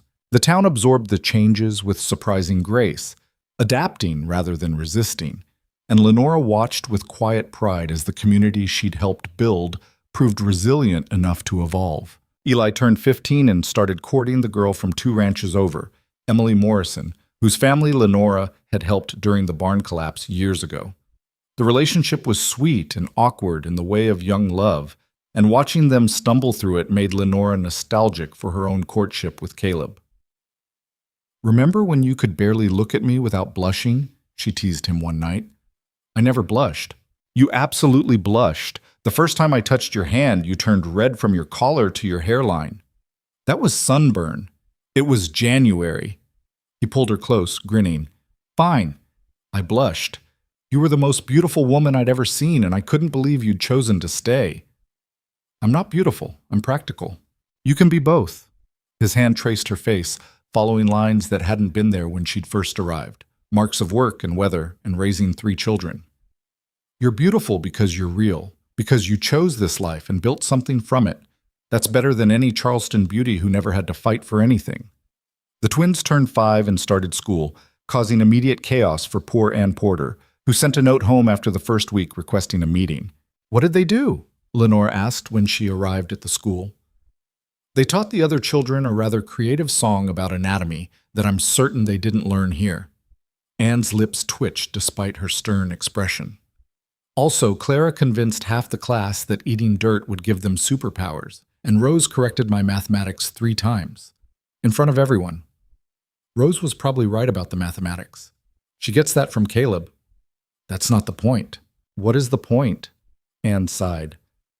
"The point is that your daughters are brilliant, creative, and utterly exhausting. I need to know you're going to support discipline when they misbehave." "Absolutely. What do you need me to do?" They worked out a system: consequences at school, reinforcement at home, and regular communication to ensure the twins couldn't play one authority against the other. It worked reasonably well, though Clara still managed to smuggle a frog into class the next month, and Rose got caught teaching the younger children about Darwin's theory of evolution, which scandalized 3 families and delighted Lenora. "They're your daughters," Caleb observed when she told him about the Darwin incident. "Stubborn, smart, and completely unbothered by what people think they should be." "Is that a compliment?" "Absolutely." On the 5th anniversary of her arrival in Red Hollow, the town threw a celebration that caught Lenora completely off guard. She'd thought she was attending a normal town meeting, but when she walked into the new community hall, built with railroad money and local labor, the entire population seemed to be there. "What's happening?" she asked Caleb, who looked suspiciously innocent. "Just wait." Mrs. Mueller stepped forward, and the room quieted. 5 years ago, a woman stepped off the train with nothing but a carpet bag and more courage than sense. Scattered laughter rippled through the crowd. Most of us figured she'd last a month, maybe 2 if she was stubborn. But Lenora Mercer didn't just last, she thrived. And in thriving, she helped all of us thrive too. "This is too much," Lenora whispered to Caleb. "Hush. Let them talk." Mrs. Mueller continued, listing accomplishments Lenora had never thought to add up. The school expansion, the library, bringing Dr. Chen to town, the railroad negotiations, dozens of small interventions that had collectively transformed Red Hollow from a dying settlement into a genuine community. "So we wanted to thank you," Mrs. Mueller concluded, "and to show you what you've built." She gestured, and someone pulled back a curtain covering the community hall's back wall. Beneath it was a mural, a painted scene showing Red Hollow's transformation over 5 years. The before was stark and weathered, buildings barely standing, land harsh and unforgiving. The after showed the town as it was now: school, library, clinic, homes rebuilt, people working together. And in the center of the after image, painted with careful detail, was a woman who looked like Lenora, standing with her family: Caleb, Eli, the twins, all of them facing forward like they were looking toward a future worth building. Lenora couldn't speak, couldn't do anything but stare at this representation of her life, her choices, her impact rendered permanent on the wall. "We know you don't like attention," Mrs. Mueller said gently, "but you needed to see what we see. You changed this place, changed all of us.